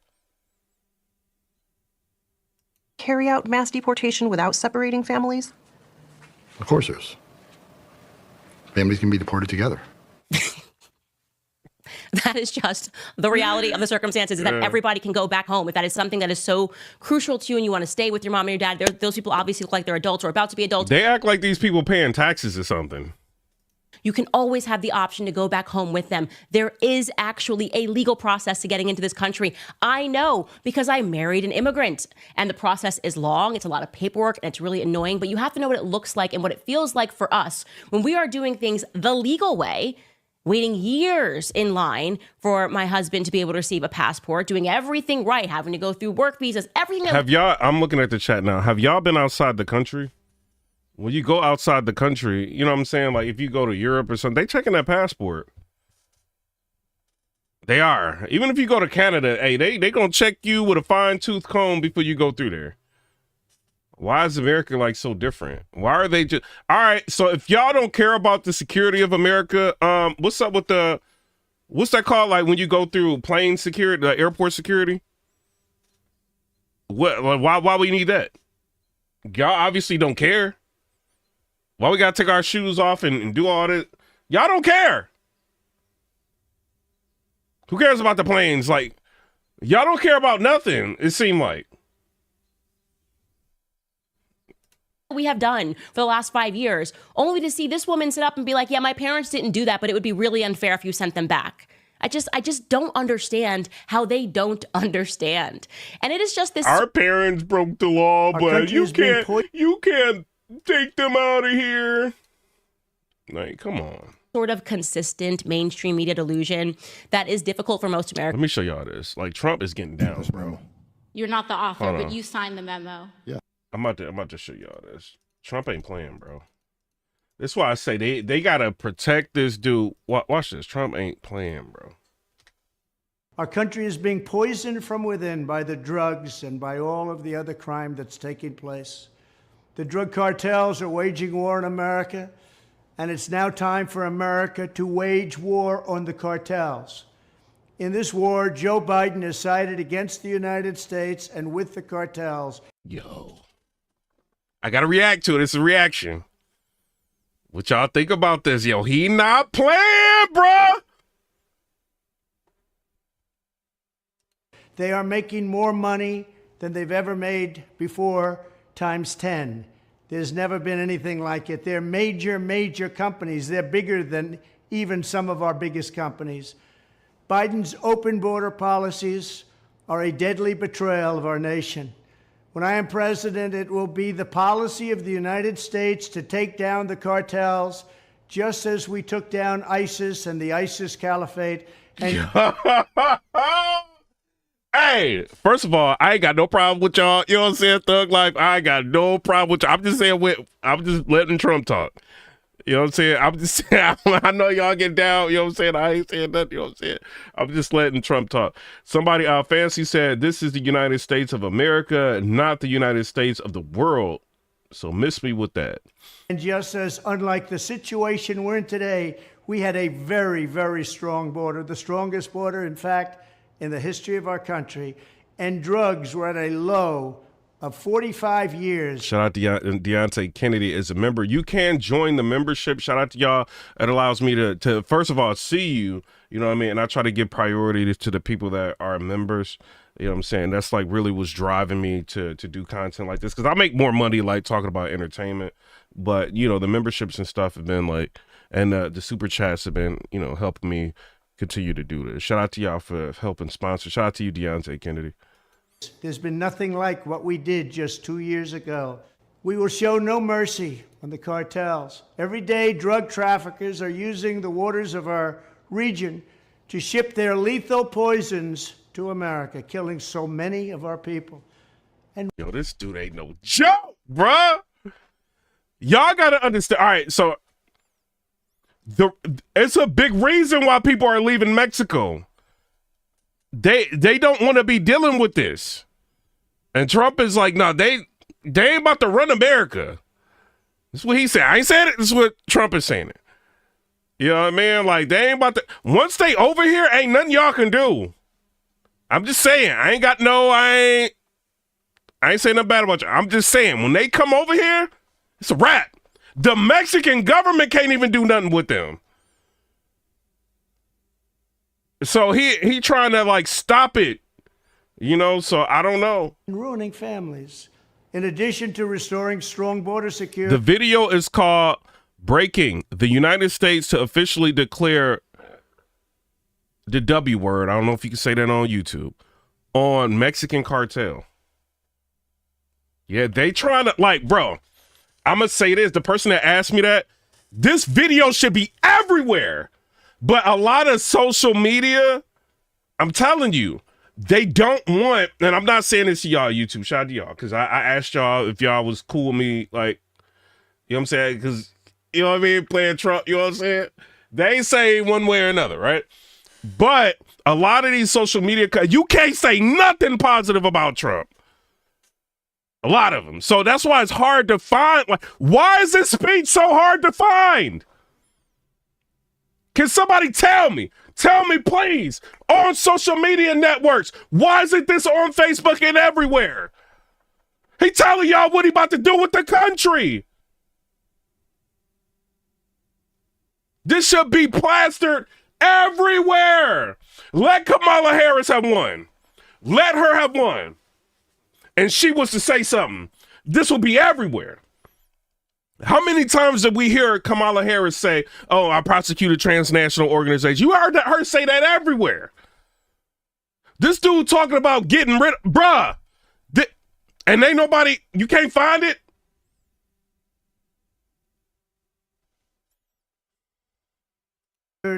I will deploy all necessary military assets, including the U.S. Navy, to impose the full naval embargo. And I'm not saying nothing about YouTube, but I'm saying a lot of these companies, the algorithm is Democrat. And I've even shown it. Like, I went on different platforms and posted positive just to see what it would do. Wow, views. You know what I'm saying? Like, that's what it was. I took it down. You know what I'm saying? But you post something in favor of him, it's being suppressed. They slowing the numbers down. All of that. You know what I mean? Like on some social media platforms. That's why you don't see this. This should be everywhere. Cartels. I did that before and it worked. What we did was incredible. We will guarantee that the waters of the Western Hemisphere are not used to traffic illicit drugs to our country. Furthermore, I will order the Department of Defense to make appropriate use of special forces, cyber warfare, and other overt and covert actions to inflict maximum damage on cartel leadership, infrastructure, and operations. I will designate the major cartels as foreign terrorist organizations. We will sever their access to global financial systems. I will also work to forge an unprecedented partnership with neighboring governments in our region, just like I did in Mexico. Yo. Hey, this dude ain't playing, bruh. He is not playing. Shout out to Will C. Said, you got a new subscriber. I appreciate you for subscribing, man. I appreciate you. This is, yo. Y'all think he could do it? I mean, he got rid of ISIS. And remember, in Mexico alone, an estimated 100,000 civilians. I think he knows too. Like, I mean, he's Trump. He knows like a lot, right? I think he knows the reason why people are moving from Mexico. First of all, like if them people are controlling the government, like in Mexico, you can't, like, there's not going to be any law and order. You got to leave. You know what I'm saying? So I think he's trying to, like, plan a way to, like, get rid of them. I ain't saying nothing bad about him. I'm just saying what he's saying. I'm just saying what he's saying. Like, this is a brave dude, bruh. And I think for him to get up here and say this, I think he's got a plan for it. Have been tragically murdered or gone missing at the hands of these cartels. The Mexican government, run by a very What did he just say? Hands of these cartels. Mexico alone, an estimated 100,000 civilians have been tragically murdered or gone missing at the hands of these cartels. The Mexican 100,000 citizens. Man, hey, yo, I'm about to get off this subject. Yo, like I said before, I ain't got no problem with y'all, Thug Life. I ain't got no problem with y'all. You know what I'm saying? I was just playing what Trump was saying. Like, don't come after me. You know what I'm saying? I ain't got no problem with y'all. Much respect. Y'all do what y'all do. You know what I'm saying? I ain't got no problem with them. Like, like, they do not play. But for Trump to say that is crazy. Americans come to terms with. They're campaigning. Essentially, they have been campaigning and... Hey, Rich G, hey, B2A, hey, I ain't got no problem. I want to put that out there. Disclaimer, I ain't got no problem with y'all, Thug Life. No problem at all. Y'all good. I ain't got no problem. I ain't Trump. I ain't got no problem with y'all. Telling the public, really, you should do it or somebody else is going to be sad, or do it or you're a racist, do it or you're a sexist. That is pretty much all they say. That is the pitch. They become really a skipping CD, like artificial unintelligence. They can't learn anything at all. And when someone tries to interject a different thought or a perspective, they simply just go back to their factory settings. Take a listen to Alyssa Farah. Hey, Saber, you know, like, hey, I'm just saying, I don't want no, I don't misconstrue that.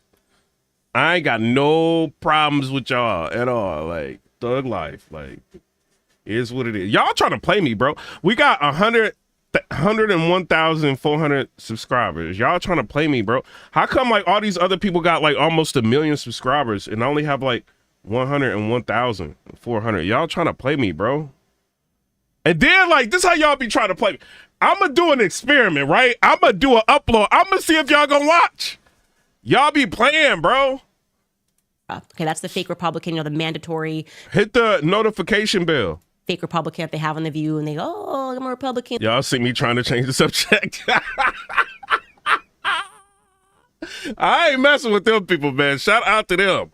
But I actually happen to always agree with the people on The View. Okay, well, that's Alyssa Farah's role, and she does occasionally say some things that make sense, and she sat down there and tried to explain to Sunny Hostin, like, maybe there's another angle here as to why Latinos are voting for Trump. Take a listen to this. So you have people talking about, well, how did he win? Hold on. Kamala Harris supporters moving to Canada? What? Canada, y'all allowing this? Oh, I gotta turn this down. So it says Kamala Harris supporters moving to Canada, and they playing that freedom song. Man, they visiting. Get out of here, bro. Canada ain't about to let y'all just move there. Y'all wildin'. Michigan, because Democrats are saying, oh, she should have talked more about Gaza. No, union halls were empty. Dearborn went for Donald Trump. This is not about a micro issue like Gaza. It's people saying the cost of living is too high. The wages are too low. My life felt better under him. And I know what we'll say. Yeah, who was she? She low-key fine. I ain't gonna even lie. Well, Goldman Sachs says the economy will do better under her. The analysts at UPenn and Wharton. We'll see. Nobody who is struggling to make ends meet at the table, like how am I going to pay this bill, cares what Wharton professors say about the Shout out to It's a Iris that I got notifications on videos. Fire, keep it up. Appreciate you. With misinformation. And just one more thing I want to say. This issue of abortion, which I hope we can unpack more, there are a lot of women who cared about abortion, but they were in states like Pennsylvania where they don't have an ultra-restrictive abortion law. They were voting more because they're like pocketbook issues matter more than if a woman in Alabama is able to get an abortion. But they're going to do worse under a... Yo, I know they don't like her. She's speaking her mind. Colin Bradley, shout out to Colin. He said Trump isn't in office yet and already making world peace. That's how you know we got a good leader. Thug life, smash the like button. Shout out to you. Yeah, exactly, bro. You got Vladimir Putin wanting to sit down and talk to him. Like, bruh. Hamas talking about, they thinking about a ceasefire. A lot is going on, bruh. And he ain't even been in office or, president-elect for a week. Trump administration. The only people that are going to do well are the millionaires and the billionaires. And finally, we talk a lot about these different demographics and these assumptions of where they're going to go. Latinos in Texas, a district that's 97% Latino, went 75 percentage points for Donald Trump. Why? Misogyny. It's on the border. The border crisis is on their doorstep. Yo, I'm so sick of The View. Since 2012, we have to fight back against this evil because when they shout abortion, we have to shout life. How do you do that? We join hands with Preborn, the largest pro-life organization in the country that sponsors ultrasounds for clinics in the highest abortion areas, because when a mother considering abortion meets her baby on ultrasound and hears the heartbeat, it doubles that baby's chance at life. The problems. Anyways, here's what he had to say. I'm going to read this to you because I actually thought he did a really good job here. He writes to his fellow Democrats, it should come as no surprise that a Democratic Party, which has abandoned the working class people, would find that the working class has abandoned them. First, it was the white working class, and now it is the Latino and Black workers as well. While the Democratic leadership defends the status quo, the American people are angry. We got 97,000 views before 10 o'clock over here in Nashville, Tennessee. Y'all been hitting that like button, bro. Shout out to y'all. And want change, and they are right. Today, while the very... Alyssa Soto said, because we have a president again instead of chaos and not being respected from other countries.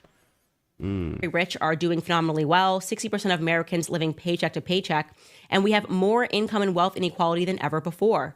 Unbelievably, real inflation accounted for weekly wages for the average American worker are actually lower now than they were 50 years ago. Today, despite an explosion in technology and worker productivity, many young people will have a worse standard of living than their parents, and many of them worry that artificial intelligence and robotics will make a bad situation even worse. Today, despite spending far more per capita than other countries, we remain the only wealthy nation not to guarantee health care to all as a human right, and we pay by far the highest prices in the world for prescription drugs. We alone among major countries cannot even guarantee paid family and medical leave. Today, yeah, that is kind of crazy. Like, you can't even guarantee paid medical leave. That's crazy. America is wild, bruh. It's wild.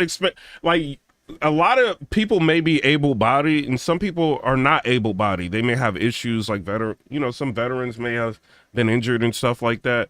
Like, the country is like hustle, hustle, hustle, hustle, hustle. No break. Until you messed up, and then you one or two medical emergencies away from it, financial ruin here. This is literal insanity, bro. Today, despite strong opposition from a majority of Americans, we continue to spend billions funding the extremist Netanyahu's government, all-out war against the Palestinian people, which has led to the horrific Exactly. And Naya Rich said The View changed name to Their View. Humanitarian disaster of mass malnutrition and the starvation of thousands of children. Will the big money interests and well-paid consultants who control the Democratic Party learn any real lessons from this disastrous campaign? Will they understand the pain and political alienation that tens of millions of Americans are experiencing? Do they have any ideas as to how we can take on the increasingly powerful oligarchy, which has so much economic and political power? Probably not. In the coming weeks and months, those of us concerned about grassroots democracy and economic justice need to have some very serious political discussions. Stay tuned. So look, he's calling out lobbyists. He's calling out the fact that the elites are completely out of touch, have no idea what they're doing. They really just went with all of these celebrity endorsements and don't realize that it is true. Young people have a lot of anxiety about the future. They don't know how they're going to be able to. And didn't not to start. It's a reaction, so I got to react to it. But didn't Charlamagne the God say that Kamala Harris was out of touch with voters? But then he went on a huge campaign run for her. Like, come on. Anything. And there's nobody that is more elitist right now than Democrats, which is why I love this clip. Also sounding very sensible is Anna Kasparian. She has actually grown increasingly more sensible. I would almost argue that she is very much in the middle right now. She used to be a far leftist when I first got started in politics. Damn, Liz Cheney is supposed to be the endorsement that they run it with. A warmonger, like a war hawk. Like, what? Like, what was they thinking? Then they couldn't put a muzzle on Biden. Like, he's like messing up her campaign, calling the right supporters garbage. We already had, what was it? Hillary Clinton called us deplorables. Then he's calling everybody garbage. Then he's coming out like they couldn't control him. She maybe doesn't want to admit that she's very much come over now to a more sensible, moderate position. I would almost say moderate right. And during election night, she was correctly calling out her side for all the mistakes that they had made. She didn't seem very shocked, and she wasn't having an exact meltdown as the results came in. Here is Anna Kasparian of the Young Turks. Take a listen. I feel like there's a lot of cope going on. I'm going to keep it real. I thought she left the Young Turks. And the fact of the matter is, Kamala Harris chose to try to convince disaffected Republicans, all three of them, to vote for her by campaigning with a neocon, campaigning with Liz Cheney, a deeply unpopular politician who was voted out of her congressional seat because even the Republican Party has changed in regard to their views on neoconservatism. You know, the big cover up in regard to Biden's mental health, that was a giant mistake by the Yeah, but then Kamala Harris is asking, I got to react because it's a reaction. Then Kamala Harris is asking for Trump's medical records. And it's like, come on, he's outperforming you in this campaign. Like, what do you, but you had no problem with Joe Biden. Like, really? Come on. Democratic Party, and they're suffering consequences for that. We have to be real about this, guys. We just do. And you know, magical thinking isn't going to help the Democratic Party. They're not going to win with magical thinking. They have to come to terms with the mistakes that they've made, and it shouldn't be a close election, but it is. And it's not looking good for Kamala Harris. So she has fully stepped outside of the delusion. And it really has now just become a party of magical thinking where they don't even care about the reality of things. It's all about like, hey, if we wish it and will it, then it will be. And clearly it is not being. So it's like, when are you going to switch up this strategy? And so it's super interesting to hear her say that on election night and to rightly call out, we have not talked about that enough, the fact that Kamala teamed up with Liz Cheney. Shout out to Colin Radley. He said Elon is going to change our spending bills to maximize profits and keep costs down. Trump will continue to keep world peace. JD will take control of border. RFK Jr. will make our food great again. Thug life. Hey, shout out to you for the donation. Hey, Colin, I am super excited for RFK. I am so, Colin, I don't know if you look like you got some money, right? You probably been into different countries. When I went to Europe and tasted their food and measured it against ours, like their food tastes like food. I miss that. You know what I mean? Like, cause when you get older, you're like, oh, maybe your taste buds is kind of not the same anymore. No, everything tastes the same as when you was a kid over there. That was the thing that was like most shocking. I'm like, well, I'm 40 years old. Maybe it's just food don't taste the same. No, everything tastes exactly the same as when you was a kid. It's just they put so much stuff in our food. Like you can't tell. It's like excess sodium.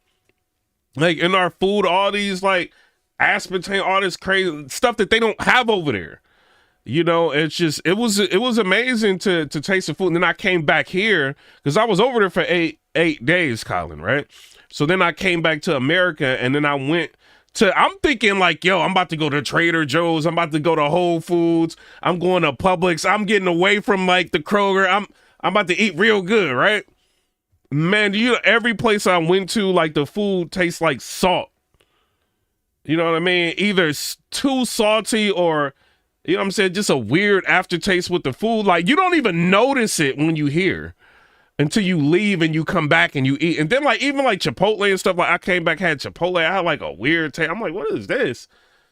And it's like they're allowing all of this into our food. I cannot wait for RFK to get in there. That's why I hope all of these people like stay as safe as they can, you know, so they can end up doing something to fix this country.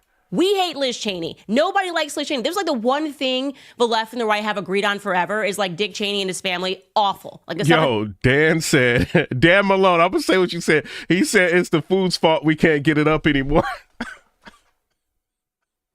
What are you talking about, bro?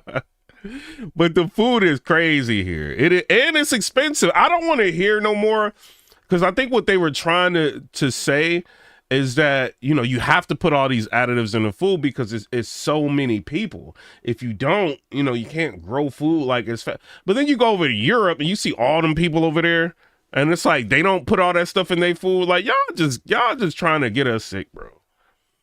What they did, the people that they've killed overseas, the, you know, pushing the military industrial complex. I mean, it's every reason why. Not to keep cutting her off, Cara B said, Piper Boy, yeah, the salt is crazy. I had the same experience. And then Cara B, right? So one thing I noticed when I was the soda, right? And I talked about this before. Like, if you drink soda here, like if I drink a soda, it's a diet soda. I cannot drink a regular soda. I do not want to get diabetes. Like, I don't. Bro, like the regular sodas in here be having like 60, 70 grams of sugar. That's crazy. Or more. So they got to add like phosphorus to it in order for you to even be able to keep it down without like vomiting. So that's literal insanity that we are allowing this much sugar in our food. And they're putting sugar in everything here. And then if you don't want sugar and stuff, you got to pay a super premium price just not to have sugar in your stuff. If you want low sodium food, you got to pay a super premium price on top of the already price gouged food in America. This is crazy. This is literal lunacy. And when I went over there and I seen all the candy that don't even, like, you can get like sugarless candy and all that, and it's like almost the same price as regular candy. I'm like, what is this? The soda don't have all that sugar. I had a real soda over there, and it tastes like a soda. Like over here, I do not feel safe drinking like a soda here, you know. So it's just wild different, man. It's wild different, and I highly recommend. Don't believe the propaganda when people tell you, you don't want to go to Europe because it's too expensive. Like, certain things are expensive if you do those certain things. You know what I mean? But for the most part, you're going to get sticker shock when spend a week or 2 weeks out there. You're going to get sticker shock when you come to America. Then it's a tipping culture here. So they're not paying people enough. People are relying on tips here. It's not like that over there. Like, when I was in Switzerland, like, it was not like that. They didn't want tips. When I was in Italy, Milan, Italy, Lake Como, Italy, Genoa, Italy, they didn't want tips for food. They said, what is that? And I'm like, don't we tip like for food? And they're like, nah, we make enough over here. We don't do that. I'm like, what? These people like working at restaurants, driving Beamers and Audis and all of this, able to pay all they bills. And in America, people rely so heavily on tips. It is insanity. And they're doing that and not making it to where they can't even like not have to pay taxes on their tips, you know? So like, shout out to Trump. Hopefully he ends up doing that for them people. But that is literal. Like, bro, they live different. That's why they look at us like, you know, Americans, they think we slow because we allow this to go on and we don't vote for change. And you just seen it like, yeah, Trump won by a landslide, but there was still people voting against their own interests. It's like, what are y'all doing? Like, don't y'all, I think one thing they need to bring over here in the United States, like Germany, don't they get like 2 months off vacation? We get in America, they work you into the ground. You get like 2 weeks if you lucky.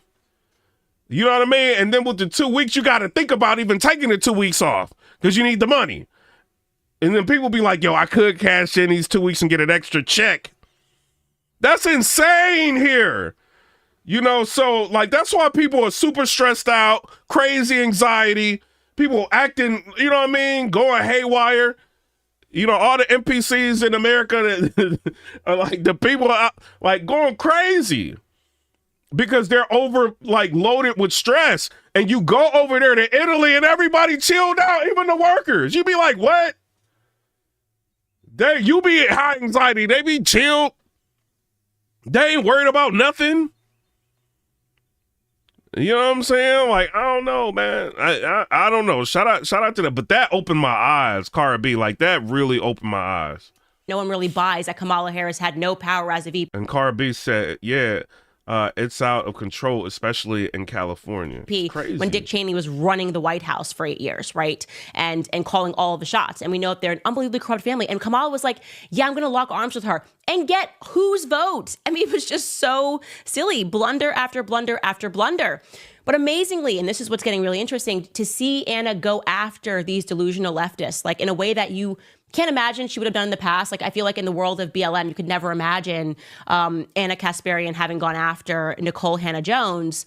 I'm going to show you what Nicole Hannah-Jones tweeted. PGZ206 with the $5 donation said, I'm an armed guard. I get 40 an hour, 40 hours a year of vacation. Shake my head. It's crazy. That is insane, man. Like that. Like, I mean, America, we need to do good by our veterans, but we also need to do good by Americans. Like, you hiring like 80-something thousand IRS. Like, what did Trump say? They hire 80-something thousand, the Democrats, IRS agents to come after us. Like, that's crazy. Cara B, yeah, instead of like trying to figure out a way to help us.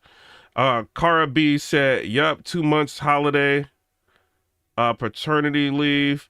America makes an industry out of real estate. In Italy, homes are passed down, rarely sold. Yeah, so they get 2 months holiday, paternity leave.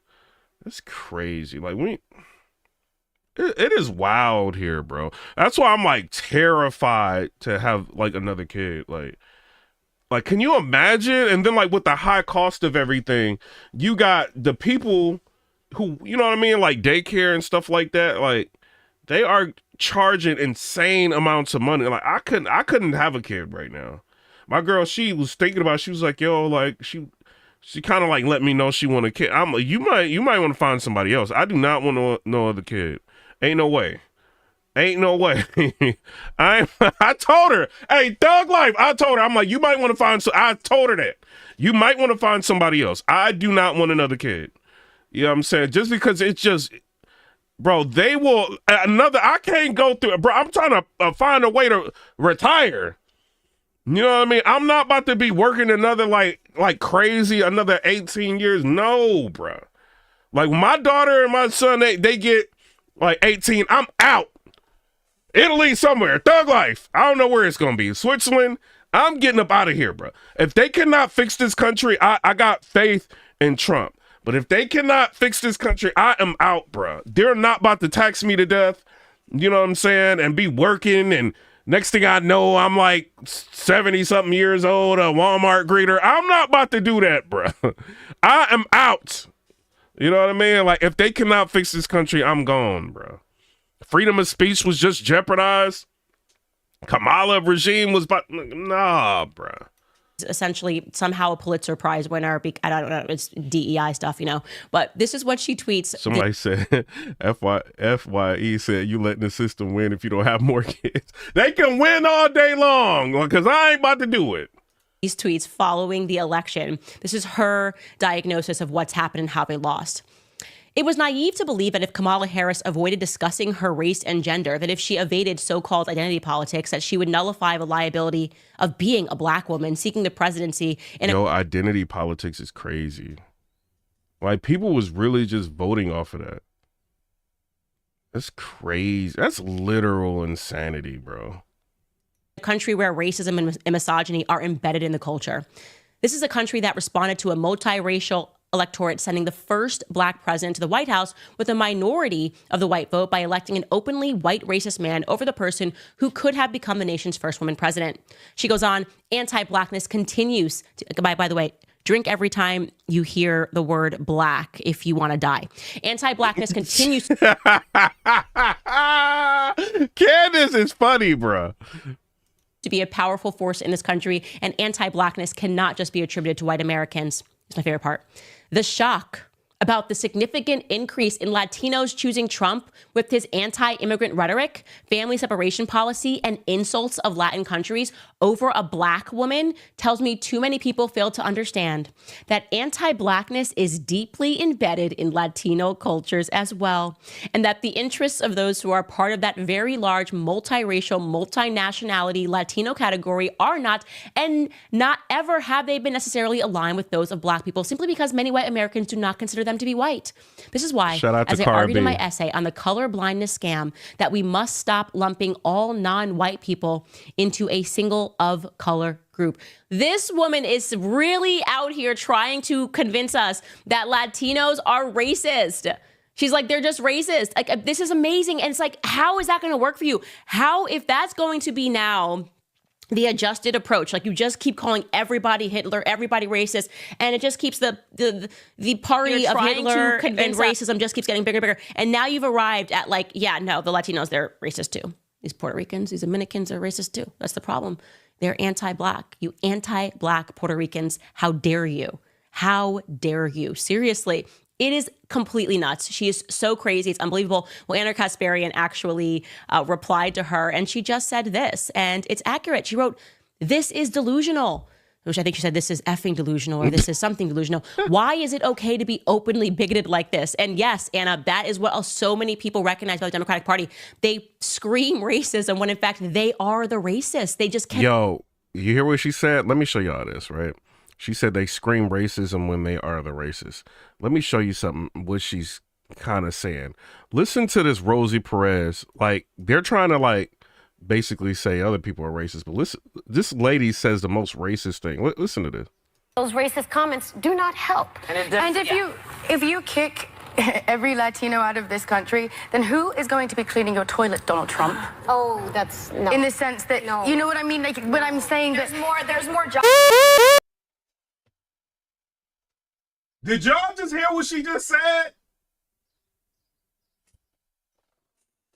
If you kick every Latino out here, who's going to be cleaning your toilets, Donald Trump? Was that not the most insane thing she could have said?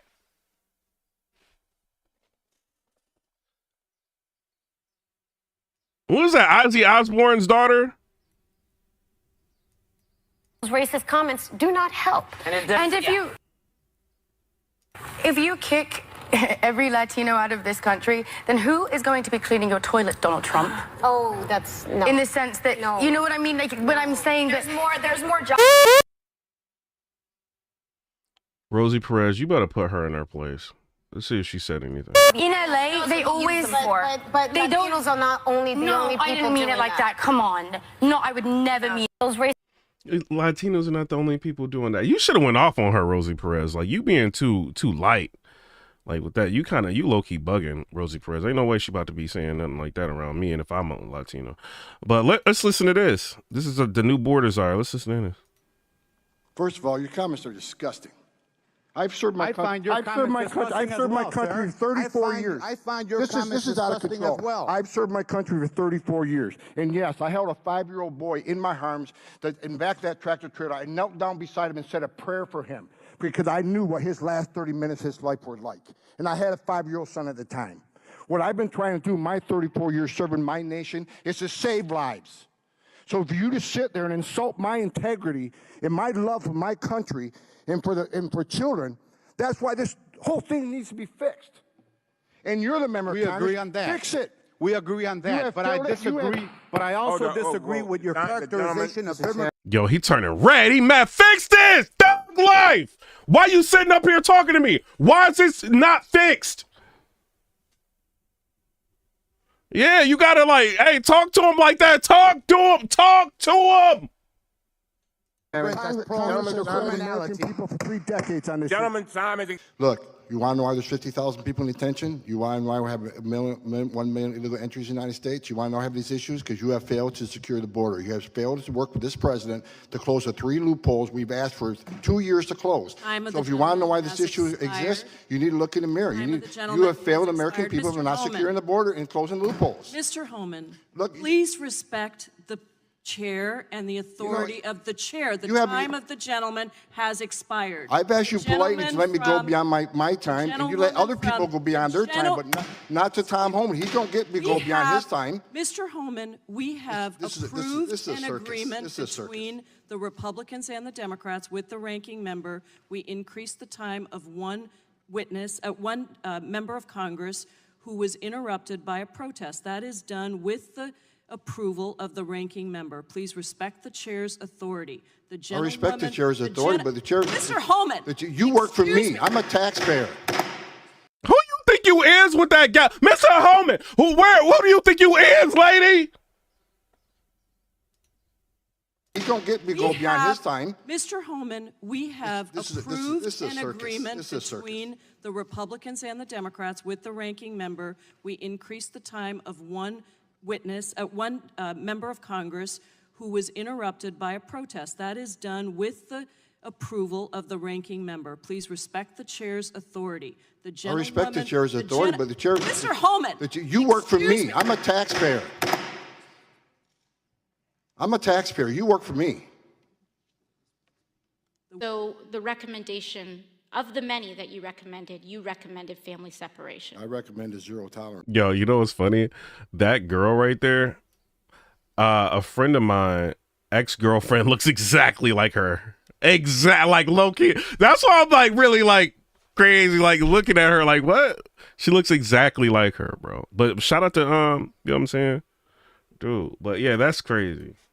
It's just so weird how people look just like other people. It's just weird. The Attorney General of the United States has made that clear. Okay.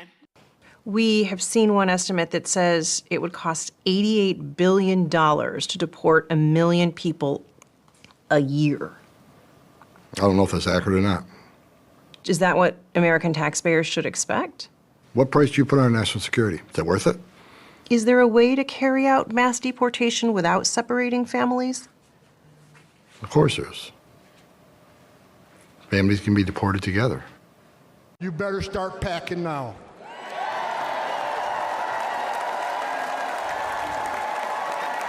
You're damn right. Because you're going home. I got another message. Another message to the criminal cartels in Mexico. You smuggled enough fentanyl across this country to kill 148,000 young Americans. You have killed more Americans than every terrorist organization in the world combined. And that's when President Trump gets back in office. He's going to designate you a terrorist organization, and he's going to wipe you off the face of the earth. You're done.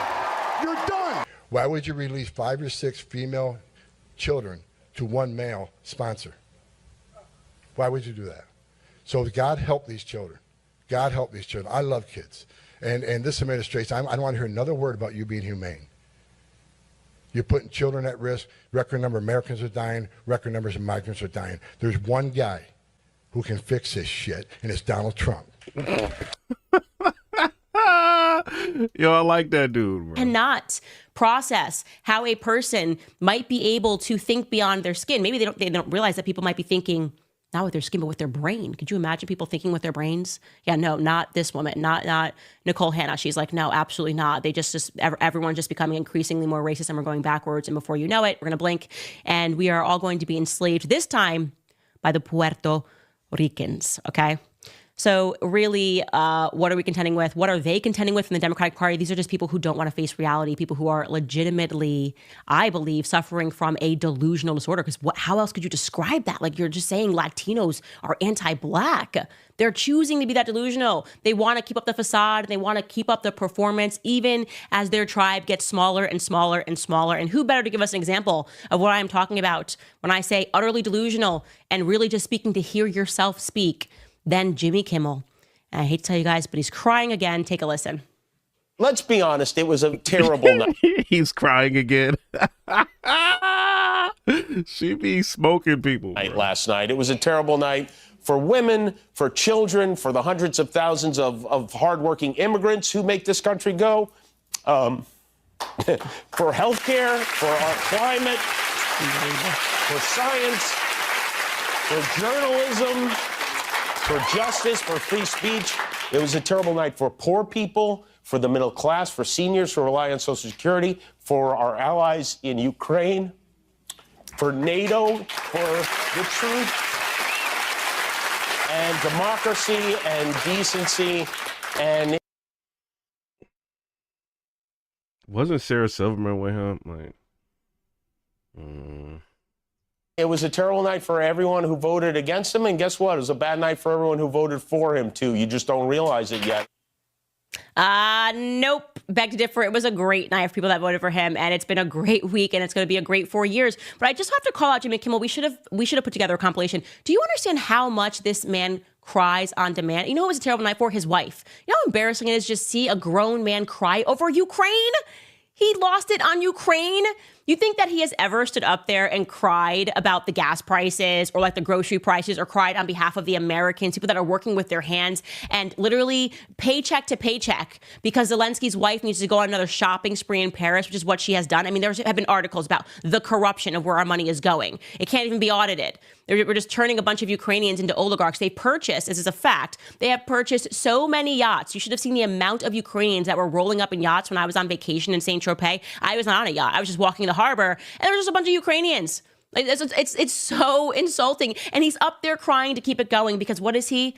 He's a fraud. He is a guard for the establishment. His job is to just propagandize, not to understand, right? But to be angry when people take a stand against the deep state because he's a part of the deep state. And I don't know how he went from a person who was once on the Man Show, and if you want to talk about misogyny and sexism, we should go find some old clips of Jimmy Kimmel, to this sad, pathetic excuse of a crybaby man. Man up, Jimmy Kimmel. Put some hair on your chest. You are so embarrassing. I just can't watch this man cry anymore. It's just making me sad on behalf of his wife. It's making me angry on behalf of his wife. I just want to punch him in the chest, you know? I can't get violent here. I can't get violent. Come on, chill out, Candace. Shout out to everybody. Hey, yo, the views is going crazy. I appreciate everybody that's been supporting. We're going to end up going live, I think, later on tonight, maybe even before that. You know what I'm saying? But I got some things I got to take care of. Shout out to all the new subscribers. We got like, hold on. Let me tell y'all. How many views we got in here? Hold on. Let me tell y'all real quick. So we got, dang, a lot of subscribers. Let's go to the views, y'all. We got 131,000 views on this video. Shout out to y'all. This is all y'all. It ain't even me. This y'all hitting the like button, all of that. I appreciate y'all. And I think we got about 700 subscribers or something. I think like somewhere around 600 or 700 subscribers. I appreciate y'all. You know what I'm saying? I think it's like 1,600 in a live, you know, but shout out to everybody. I might come rate, subscribe, and make sure y'all hit the notification bell because I might end up going live, y'all. You know what I'm saying? I'm going to do it to what, if you see Piper Boy Williams, that's me. Click it, and then we're going to come in here and we're going to talk.